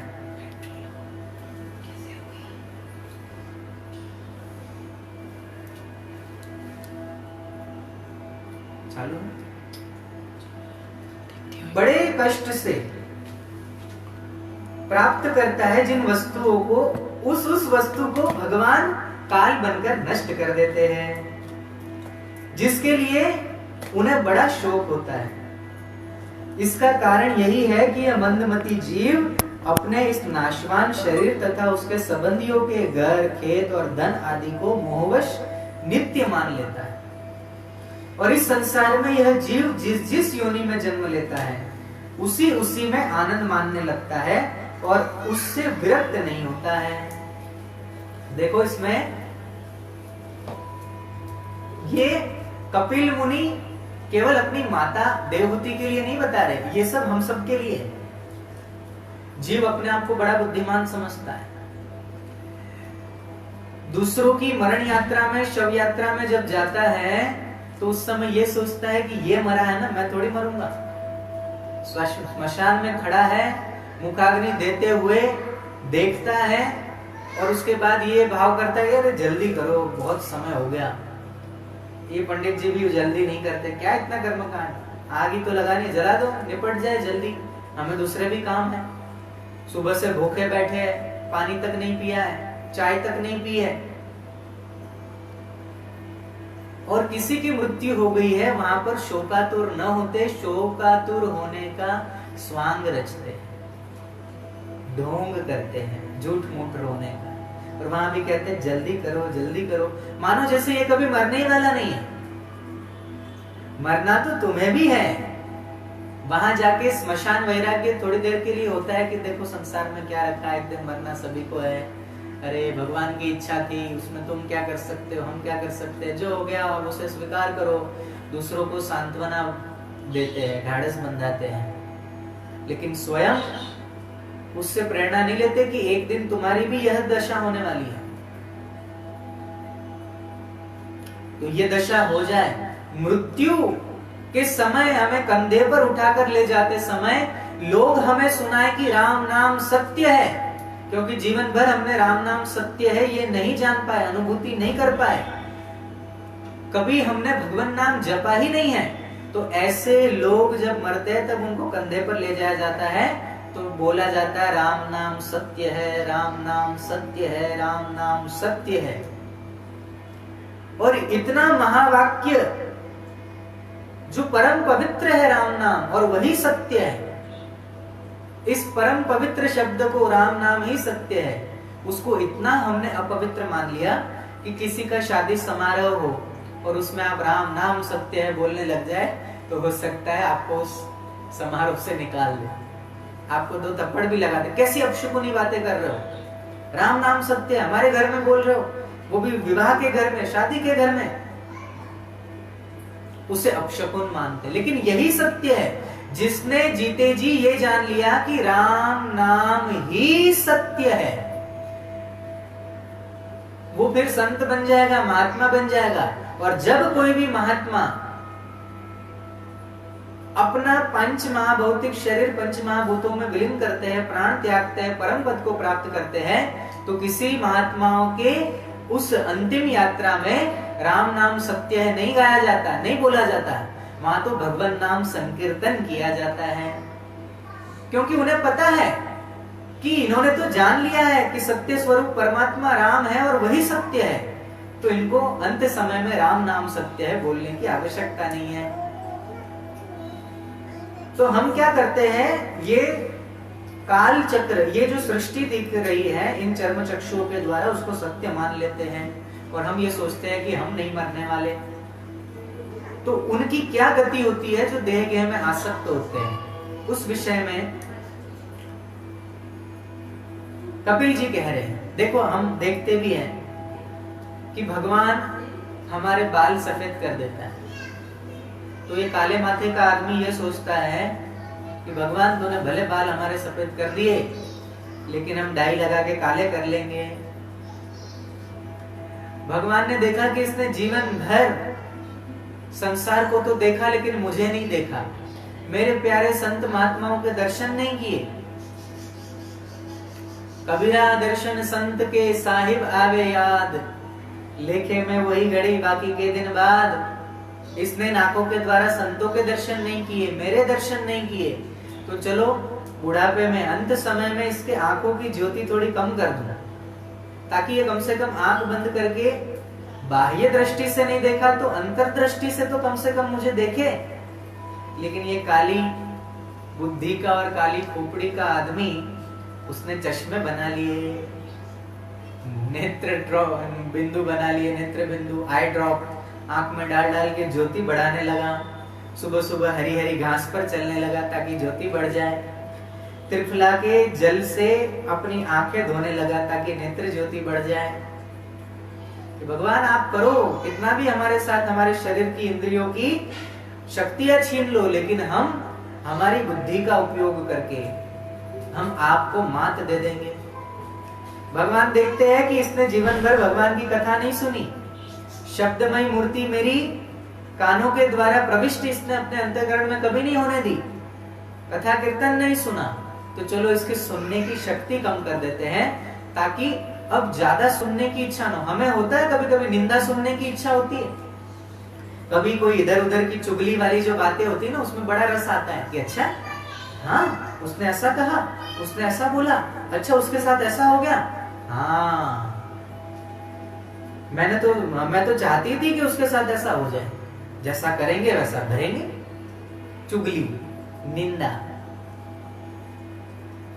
अधिकतर गांव में, शहरों में तो पता नहीं होता, हर जगह होता है, क्योंकि स्त्रियों का एक गुण होता है एक दूसरे के विषय में बात करना। आपसी झुंड बना लेंगे और फिर ओटले पर बैठकर, बरामदे में बैठकर, और फिर किसके घर की, उसके घर की, यहाँ की खोदना, वहां की खोदना,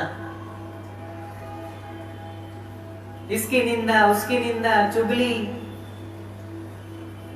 ये सब क्यों, किस लिए? एक बहुत अच्छे संत हो गए, उन्होंने लिखा था,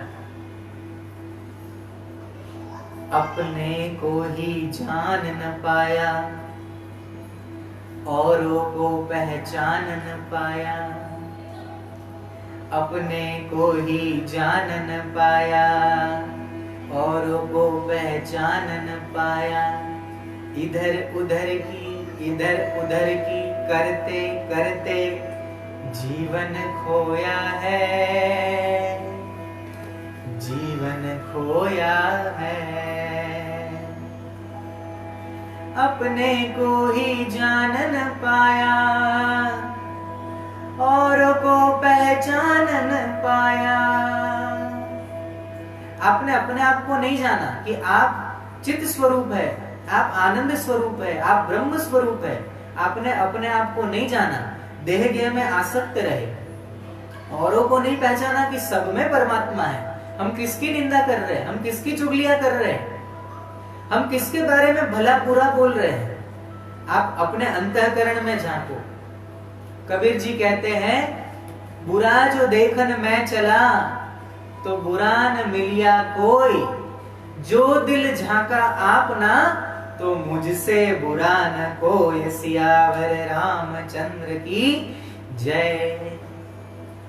हम जब दूसरे की ओर उंगली दिखाते हैं कि ये बुरा, तो ये 3 उंगलियां तो हमारी तरफ है, तो उससे 3 गुना ज्यादा बुरा है, क्योंकि तुझ में दूसरों में दोष देखने का दुर्गुण है। एक कोयल थी, वो समुद्र को देखकर कहती है कि समुद्र तेरे में अथाह जल राशि है, लेकिन तेरे में कितना बड़ा दुर्गुण है, तू खारा है, तुझे कोई पी नहीं सकता। कौवे को देखकर कहती है कि हे क्रौंच पक्षी,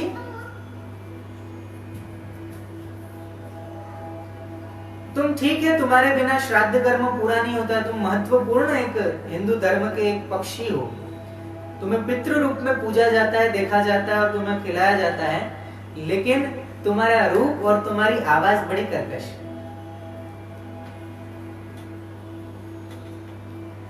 वही कोयल कुत्ते के पास आई और कुत्ते को देखकर कहती है कि तुम वफादार तो हो, लेकिन तुम्हारा एक दुर्गुण है, तुम कहीं भी खंबा देखते हो तो वहां तुम उसे अशुद्ध करने का कार्य करते हो। तो इन तीनों ने मिलकर कहा कि देवी, तेरे में सब अच्छे गुण हैं, तू भले काली है लेकिन तेरी आवाज मीठी है, लेकिन कितना अच्छा होता कि तेरे में दूसरों में दोष देखने की दृष्टि न होती, दोष देखने का दुर्गुण न होता, तो तू और ज्यादा सबकी प्रिय हो जाती। तेरी वाणी से तू प्रिय है, सबकी प्रिय है, लेकिन तेरा दोष दर्शन, ये एक पंच तंत्र की कहानियों में से ये आती है, वो मैंने आपको सुनाई। लेकिन कहने का अर्थ ये है कि आप कभी भी किसी की निंदा मत करो, आप कभी किसी की दुर्दशा देखकर, किसी की लाचारी देखकर, मजबूरी देखकर उसका उपहास मत उड़ाओ, मजाक मत उड़ाओ। क्यों? क्योंकि तुम्हारी और हमारी दोनों की नाव समुद्र में है।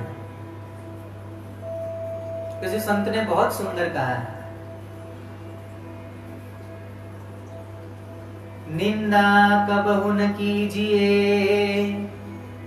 कबहु न हंसिए कोई, अब हो नाव समुद्र में, क्या जाने क्या हो। किसी की दुर्दशा देखकर आपको मन में लगता होगा कि उसकी नैया तो डूबने वाली है और आप हंसी मजाक कर रहे हो, लेकिन भैया कभी भी हवा का रुख बदल सकता है, कभी भी भाग्य किसी का चमक सकता है, और नाव तुम्हारी हमारी दोनों की समुद्र के बीचों बीच है। हंसो मत, कभी किसी की निंदा करो मत।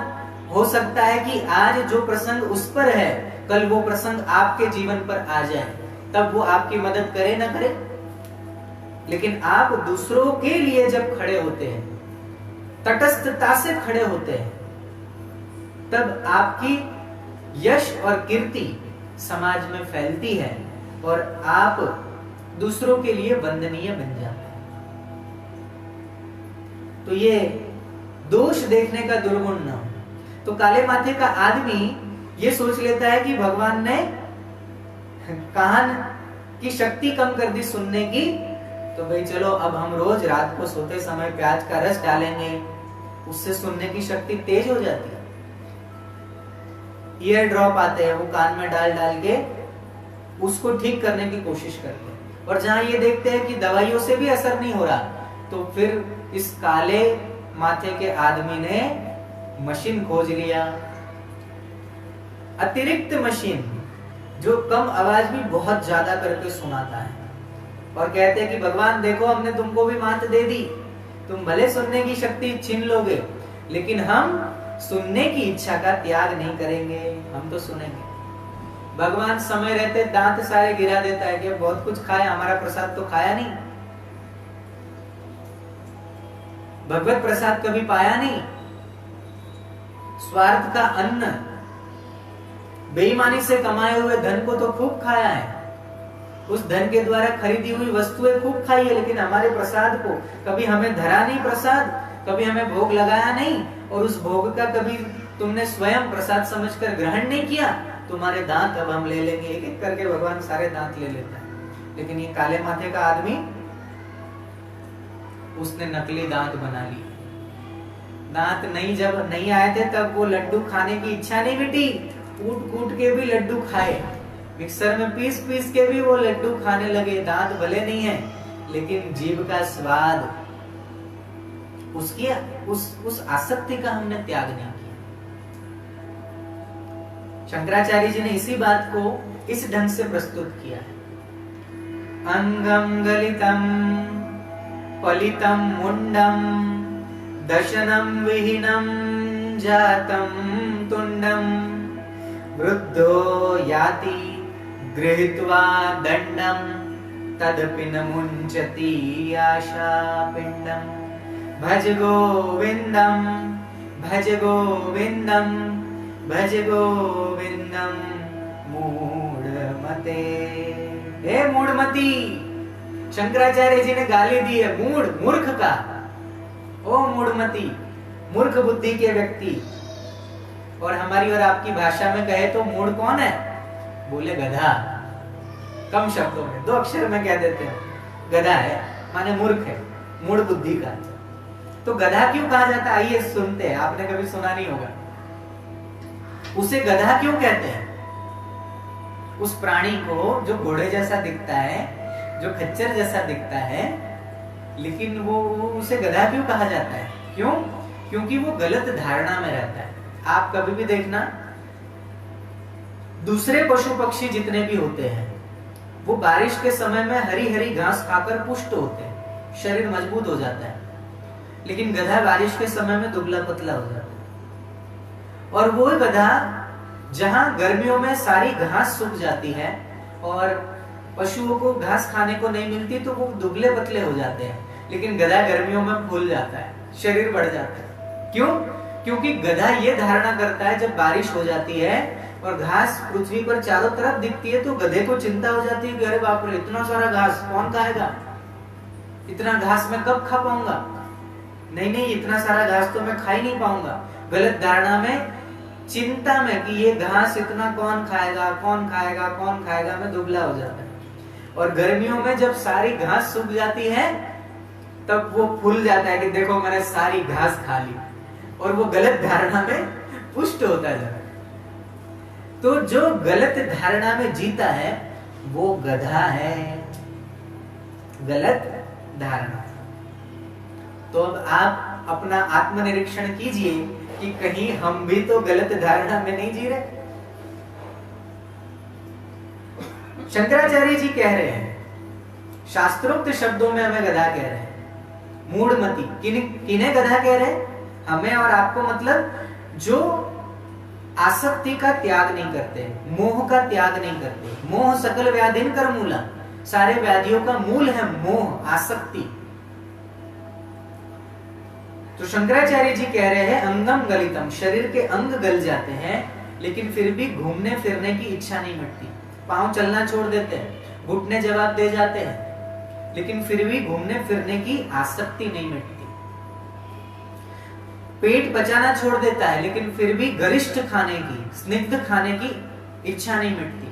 दांत टूट जाते हैं लेकिन फिर भी लड्डू खाने की इच्छा नहीं मिटती। आंखें क्षीण हो जाती है लेकिन देखने की इच्छा नहीं मिटती। कान सुनना छोड़ देते हैं लेकिन सुनने की इच्छा नहीं मिटती। अंगम गलितम पलितम मुंडम, पलित माने बाल हमारे संपूर्ण सफेद हो जाते, पलितम मुंडम, बाल सफेद हो गए। दशनम विहीनम जातम तुंडम, दशन माने हमारा जबड़ा, दांत टूट जाते हैं लेकिन खाने की इच्छा नहीं मिटती। दशनम विहीनम जातम तुंडम वृद्धो याति, वृद्धत्व आ गया, अब लकड़ी के सहारे चलना पड़ता है। वृद्धो याति गृहीत्वा दंडम, इतना सब कुछ होने के बाद भी तदपि न मुंचति आशा पिंडम, आशा नहीं टूटती, उम्मीद, आसक्ति, मोह, ये हमारा टूटता नहीं है। भज गोविंदम, क्या कर हे मूढ़मती, भज गोविंदम, भज गोविंदम, भज गोविंदम मूढ़मते, हे मूढ़मती तू भगवान का भजन कर, ताकि अंत में तुमने जो जीवन भर किया है वही मृत्यु के समय याद आता है। और अंतमति सागति,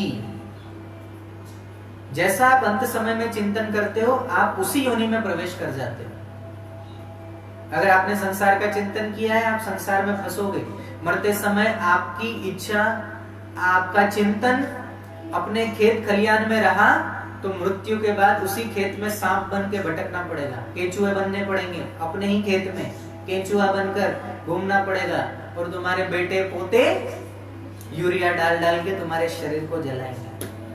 सांप दिखते अरे मारो मारो मारो, सांप को मार देते। वो सांप कोई नहीं, वो आप बनेंगे। आपको मरते मरते अगर घर का चिंतन रहा कि मेरे बाद इस घर को कौन चलाएगा, कौन देखेगा, घर की दीवारें सजाने में ही आपने अपना पूरा जीवन लगा दिया। मैं ये नहीं कहता कि आप अस्वच्छ रहो, अभद्रता से रहो, नहीं, आपने अपने जीवन का थोड़ा समय अपने घर को सजाने में दे दिया बस, लेकिन पूरा जीवन आप घर के जाले ही साफ करते रहे, घर को सुंदर बना के रखने में लगे रहे।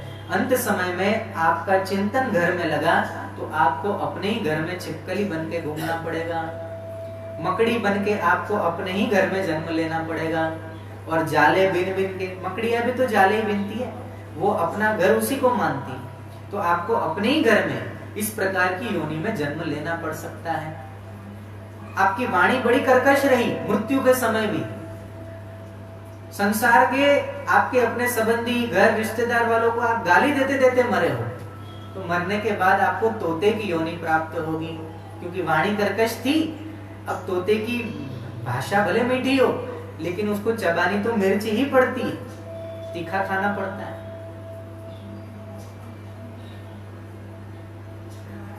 जो मनुष्य जन्म पाने के बाद भी संतों की निंदा करते हैं, भगवान को नहीं मानते, ऐसे लोगों को मेढक की योनि प्राप्त होती है, संत के निंदक को।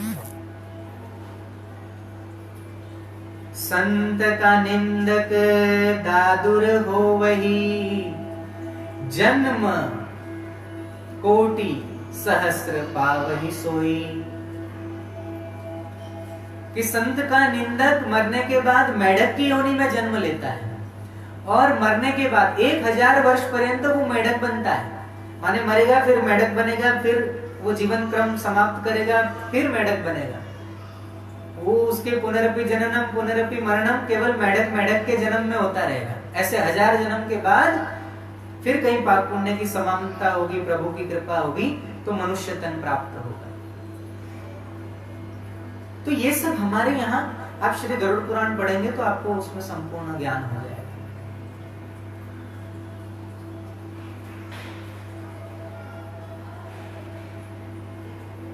हम पुरानी कथाओं में गाते थे, बीती जाए रे उमरिया भजन बिना, हरि भजन बिना, प्रभु भजन बिना, बीती जाए रे उमरिया भजन बिना। बालापन खेलन में खोयो, कियो बड़ी मनमानी। बालापन खेलन में खोयो, कियो बड़ी मनमानी। आई जवानी की मनमानी, चाल चले मस्तानी, सीधी चले ना डगरिया भजन बिना। हरि भजन बिना, प्रभु भजन बिना, बीती जाए रे उमरिया भजन बिना। तो इस प्रकार से हम भजन गाते थे। और मैं आज मैं आपको भी एक ही निवेदन करता हूं कि आप भजन करते समय अपना जीवन बिताए, किसी की निंदा न करे, किसी का अपमान न करे, चुगली न करे। और मैं तो ये कहता हूँ माता आपसे तो निवेदन, हाथ जोड़कर निवेदन है कि आपको जब समय मिले तो आप जब भी आप 2-4 महिलाएं इकट्ठा हो जाती है, 5-10 महिलाएं इकट्ठा हो जाती है, तो उस समय इधर उधर की बातें न करके आप भगवत चर्चा करिए। आप ये चर्चा करिए कि आज मैंने मेरे बेटे में, मेरी बेटी में इस प्रकार का मैंने श्लोक सिखाया। देखो सुबह में जल्दी उठकर हमारे बच्चे सबसे पहले कर दर्शन करते हैं। उठते ये नहीं कहते कि माँ बहुत देर हो गई, चाय बना के पिला। चाय नहीं, गाली नहीं, गुस्सा नहीं, अपशब्द नहीं, लेकिन वो हमें कहे क्या, सुबह जल्दी जैसे ही आंख खुले वो अन्य किसी को न देखकर आंख बंद करके जहां बैठे वहीं खड़े होकर हमारे दोनों हाथ देखे और श्लोक पढ़े। कराग्रे वसते लक्ष्मी, कर मूले सरस्वती, कर मध्ये तु गोविंद, प्रभाते कर दर्शनम। माँ बाप अपने बच्चों में ये संस्कार डाले कि देखो आज मेरे बेटे ने ये सीखा, और देखो आज तो ये सीखा, और देखो 2 दिन पहले मैंने एक श्लोक और सिखाया था कि जैसे ही कर दर्शन हो जाए उसके बाद जब बिस्तर से जमीन पर पांव रखे तो जमीन पर पैर रखने से पहले धरती माता को स्पर्श करके, दोनों हाथ धरती माता को स्पर्श करने के बाद मंत्र बोले। समुद्र वसने देवी, पर्वतस्तन मंडले, विष्णु पत्नी नमस्तुभ्यं, पादस्पर्श क्षमस्व में। ऐसे करके फिर धरती माता को प्रणाम करें। तो आप इस प्रकार से अगर आपसी महिलाएं वार्तालाप करेगी ना कि आज मैंने मेरी बच्ची को, मेरे बेटे को तुलसी को जल चढ़ाना सिखाया, आज मैंने तुलसी तोड़ने का मंत्र सिखाया, आज मैंने तुलसी के पत्ते चबाकर खाने का मंत्र बताया, आज मैंने तुलसी को जल चढ़ाने का मंत्र बताया, आज मैंने दीपक जलाना और दीपक जलाने का मंत्र, दीप ज्योति परब्रह्म, दीप ज्योति जनार्दन, दीपो हरतु मे पापम, दीप ज्योति नमोस्तुते, ये मंत्र सिखाया। आज मैंने मेरे बच्चों को सूर्य भगवान को जल चढ़ाना सिखाया, और भगवान सूर्य के 12 के 12 नाम मैंने उसे कंठस्थ करवा दिए। आप इस प्रकार की अगर बात करोगे ना तो आपके बच्चे संस्कारी बनेंगे, आपके बच्चे आपको प्रताड़ित करने वाले और आपकी अवज्ञा करने वाले नहीं होंगे। तो इस प्रकार की बातें करोगे तो आप में भी संस्कार आएंगे, आपके बच्चे भी संस्कारी बनेंगे, और धर्म और संस्कृति की रक्षा आप और हम मिलकर कर पाएंगे। लेकिन आज उसने वो किया, आज इसने ये किया, उसकी साड़ी महंगी, मेरी ये, उसके पास ये, हमारे पास ये, बिल्कुल नहीं। आज के बाद ये बिल्कुल न करें। आज एकादशी है और एकादशी के दिन मैं आप सभी से चाहता हूं कि आप संकल्प ले कि आज के बाद हमारे मुख के द्वारा जो कुछ भी शब्द निकलेंगे वो भगवत चर्चा होगी। हमारे द्वारा जो कर्म होंगे वो कर्म भी भगवान संबंधी होंगे। और आप अपने घरों में भोजन भी बनाते हैं ना, तो आप ये समझकर भोजन न बनाएं कि हम हमारे बच्चों के लिए, पति के लिए, घर के सदस्यों के लिए भोजन बना रहे हैं। आप रोटी बेलते बेलते भी नारायण नारायण नारायण नारायण नारायण,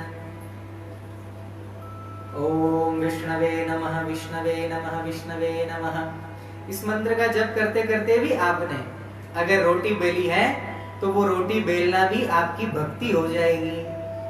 आप कपड़े धोते धोते समय भी आप ये भाव करें कि मैं मेरे पाप धो रही हूं, अब मेरे में पुण्य प्रकट हो रहे हैं, और वो कपड़े धोते धोते भी आपने भगवान नाम का स्मरण किया है, आपका कपड़े धोना भी भक्ति हो जाए। आप छोटे मोटे जितने भी कार्य करते हो, सब्जी संवारना, सुधारना, वो सब कार्यों में आप भगवान नाम का जप करें, आपकी भक्ति हो जाएगी। चलती फिरती भक्ति। भक्ति करने के लिए आवश्यक नहीं है कि आप सब कुछ छोड़ छाड़ के भगवान के सामने ही बैठो, माला लेकर जप करो, बड़ी बड़ी स्तुतियां गाओ, इसकी आवश्यकता नहीं है। लेकिन आप चलते फिरते गोपियों के सदृश आप भगवान नाम का जप करें।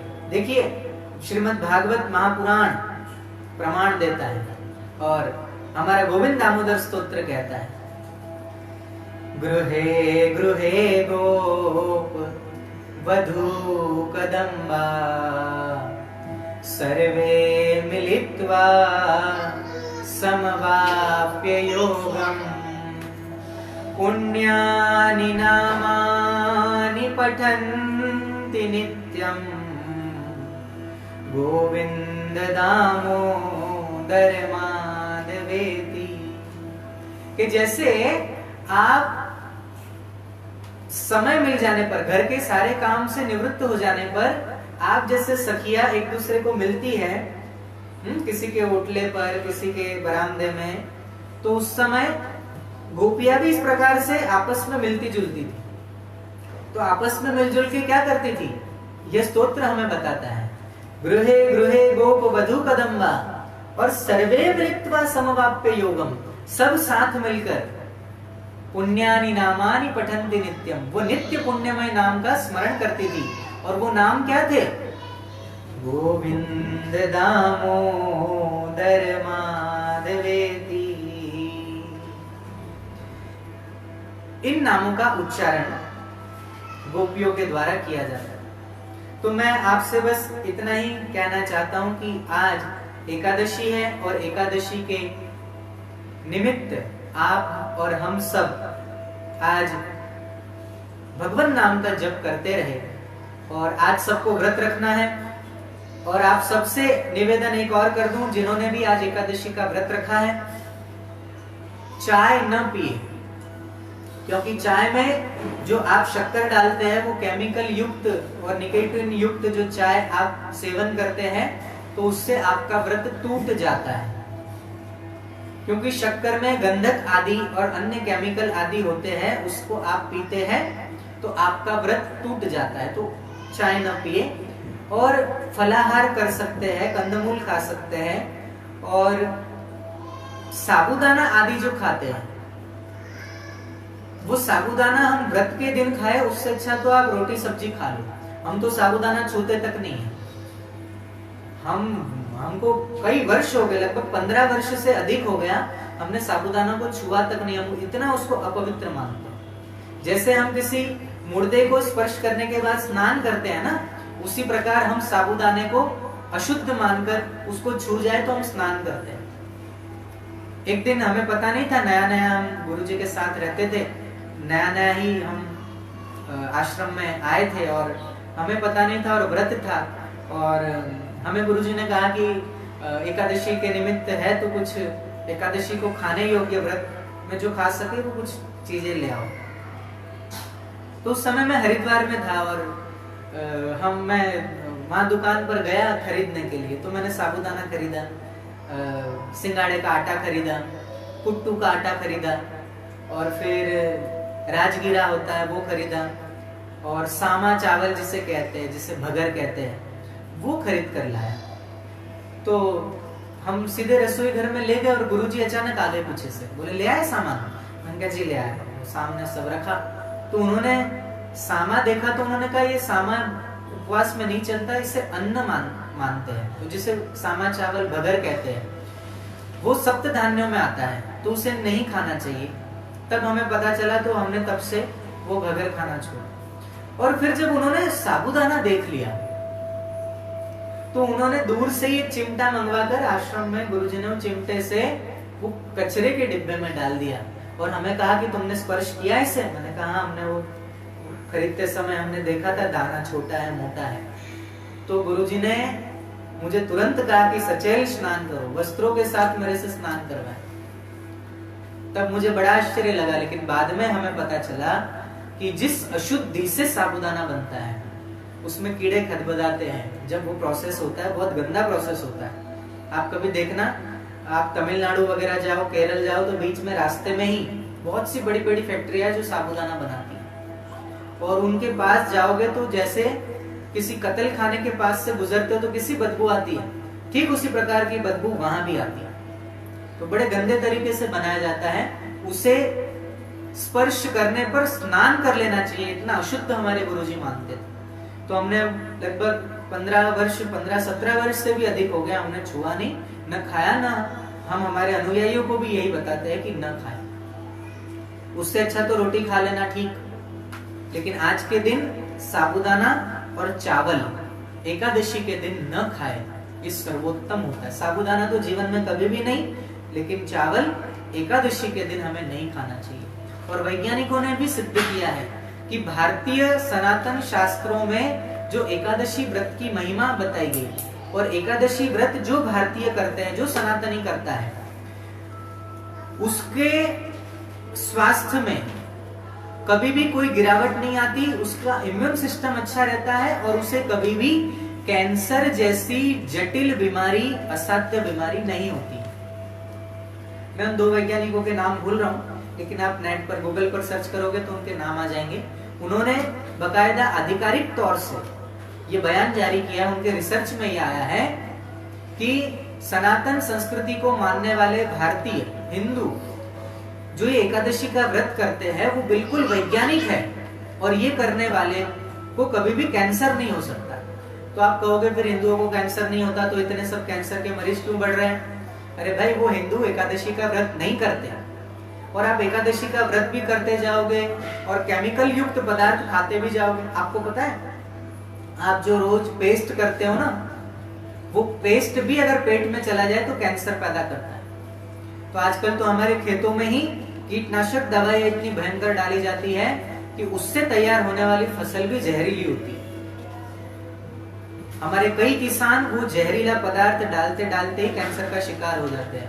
और पंजाब से तो ट्रेन ही चलाई जाती है जिसका नाम ही कैंसर ट्रेन है, कैंसर एक्सप्रेस, कैंसर ट्रेन।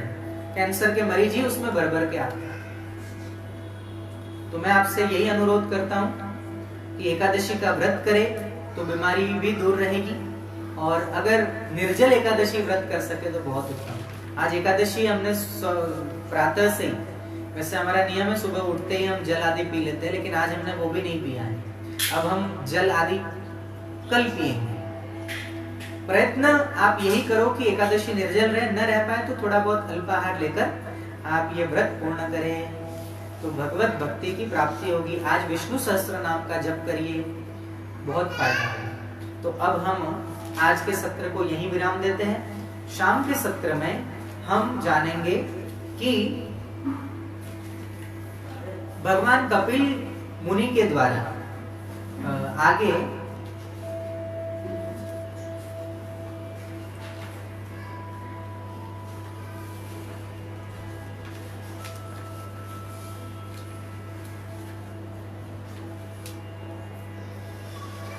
मनुष्य का शरीर कैसे उत्पन्न होता है, मनुष्य योनि को प्राप्त हुए जीव की गति का वर्णन आगे आएगा। उस विषय में हम शाम को जरूर बोलेंगे। और देखिए, देश में एक बहुत बड़ी दुर्घटना हुई, दुर्घटना कहो, घटना कहो, दुर्भाग्य तो नहीं कह सकते, लेकिन एक बात मैं आपसे कहना चाहता हूं कि देश आजकल विदेशी आक्रांताओं से परेशान है। अंदर भी घुस चुके आक्रांता, और बॉर्डर पर भी अन्य देशों के लोग, मैं चाइना की तरफ संकेत कर रहा हूं, चाइना के सैनिकों ने जिस प्रकार से हमारे देश के सैनिकों की हत्या की, मैं तो उनको बलिदानी कहता हूं, हुतात्मा कहता हूं। ऐसे हमारे सेना के वीर जवान जिनको मार दिया गया,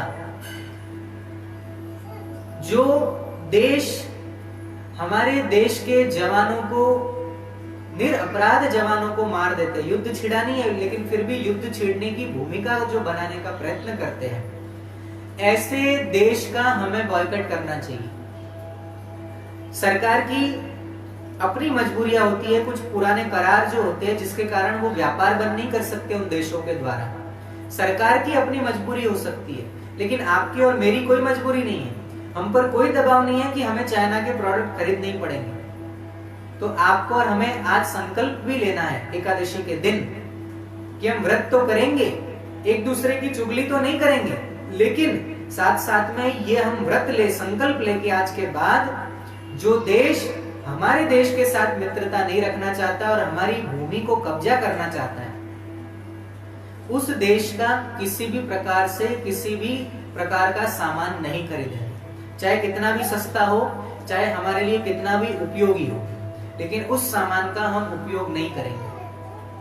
ठीक है, ये संकल्प ले लेना, ताकि और जितने भी ऐप है, टिकटॉक है और अन्य यूसी ब्राउजर है और जितने भी चाइना संबंधित, चाइना से ऐप जो हमारे देश में लोग डाउनलोड कर लेते हैं, मैं उनसे कहना चाहता हूं कि थोड़ा सा अपने स्वार्थ को त्यागिए, थोड़े लटके झटके दिखाना टिकटॉक पर बंद कीजिए। बहुत कमर मटका ली, बहुत अश्लीलता फैला दी टिकटॉक पर, अब ये सब गंदापना बंद कीजिए, देशभक्त बनिए, इजराइल से सीखिए देशभक्ति, हमारे शास्त्रों से सीखिए देशभक्ति, हमारे संतों से और हमारे वीर जवानों से सीखिए देशभक्ति। टिकटॉक आदि जितने भी ऐप है और जितने भी चाइना के द्वारा संचालित होने वाले ऐप हैं, आज ही उसको अनइंस्टॉल करिए, डिलीट करिए, अपने मोबाइल से उखाड़ फेंकिए। और जिन लोगों के पास भी चाइना मोबाइल है या चाइना के उपकरण है, एक बार आपने खरीद लिए, ठीक है, अब उसका उपयोग कीजिए, लेकिन अब कोई नई वस्तु हमारे द्वारा चाइना की न खरीदी जाए, इसका भी ये संकल्प आपको और हमें लेना है। टिकटॉक का मोह छोड़िए, बहुत सारे भारतीय ऐप हैं, आप उसका उपयोग कीजिए। और बहुत अश्लीलता उसके द्वारा फैल चुकी है, बहुत सारा धर्मांतरण के लिए और जिहाद फैलाने के लिए टिकटॉक का बहुत बड़े पैमाने पर उपयोग हुआ है। और जो हमारे देश के खिलाफ है, हमें उसके खिलाफ खड़ा होना चाहिए। हमारे वीर जवान, आर्मी के सैनिकों के साथ हमें खड़ा रहना चाहिए, तभी तो हम देशभक्त कहलाएंगे। तो आज के बाद बॉयकॉट चाइना, हैशटैग चलाइए बॉयकॉट चाइना, और समर्थन कीजिए भारत का, हौसला बढ़ाइए हमारे सैनिकों का, जो जवान बॉर्डर पर हमारे और आपके लिए अपनी जान हथेली पर रख के लड़ते हैं। जो शहीद हुए उन जवानों को हमारी तरफ से श्रद्धांजलि, और आज की कथा का पुण्य उन वीर जवानों को जो बलिदान को प्राप्त हुए, उनको हम समर्पित करते हैं। आज की कथा का यही विश्राम, आरती के साथ हम पूर्ण होंगे।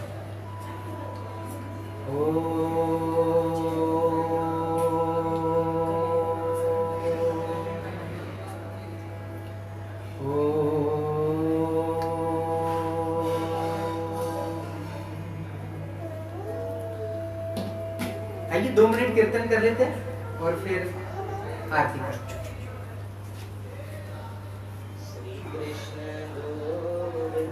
शाम को फिर भजन भी सुनाएंगे। आनंद देवाय माधुर्य देवाय, ओम नमो भगवते वासुदेवाय, ओम नमो भगवते वासुदेवाय, ओम नमो भगवते वासुदेवाय, ओम नमो भगवते वासुदेवाय।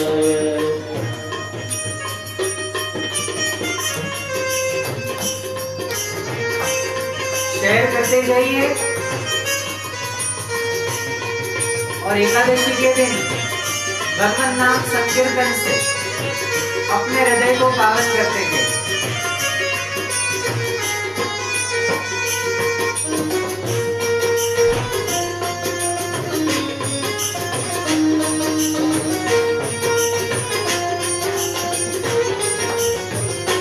श्री राम जय राम जय राम, श्री राम जय राम जय राम, श्री राम जय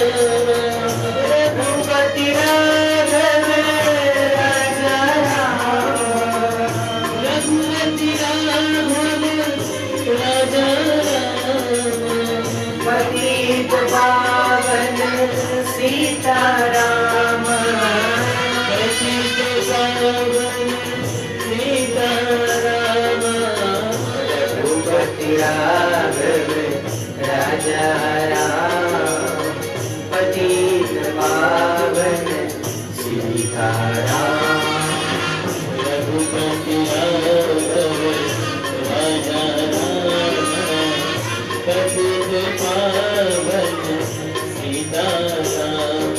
ओम नमः शिवाय, ओम नमः शिवाय, हर हर बोले नमः शिवाय, नमः शिवाय, नमः शिवाय, हर हर बोले नमः शिवाय। जटाधरा शिव जटाधरा, गंगाधरा शिव गंगाधरा, जटाधरा शिव जटाधरा, गंगाधरा शिव गंगाधरा। बम बम बम ओम नमः शिवाय, बम बम बम ओम नमः शिवाय। शिव शिव शिव नमः शिवाय, शिव शिव शिव नमः शिवाय। नमः शिवाय ओम नमः शिवाय, हरे हरे हरे ओम नमः शिवाय, नमः शिवाय, नमः शिवाय, हर हर हर ओम नमः शिवाय, शिव शिव शिव ओम नमः शिवाय, शिव शिव शिव नमः शिवाय। हरे हरे हरे ओम नमः शिवाय, हरे हरे हरे नमः शिवाय। हरे हरे हरे ओम नमः शिवाय, हरे हरे हरे नमः शिवाय। राधे राधे राधे राधे राधे राधे, राधे राधे राधे राधे राधे राधे राधे, राधे राधे राधे राधे राधे राधे राधे, राधे राधे राधे राधे राधे राधे राधे, राधे राधे राधे राधे राधे राधे राधे, राधे राधे राधे राधे राधे राधे राधे, राधे राधे राधे राधे राधे राधे राधे, राधे राधे राधे राधे राधे राधे राधे, राधे राधे राधे राधे राधे राधे राधे, राधे राधे राधे राधे राधे राधे राधे, राधे राधे राधे राधे राधे राधे।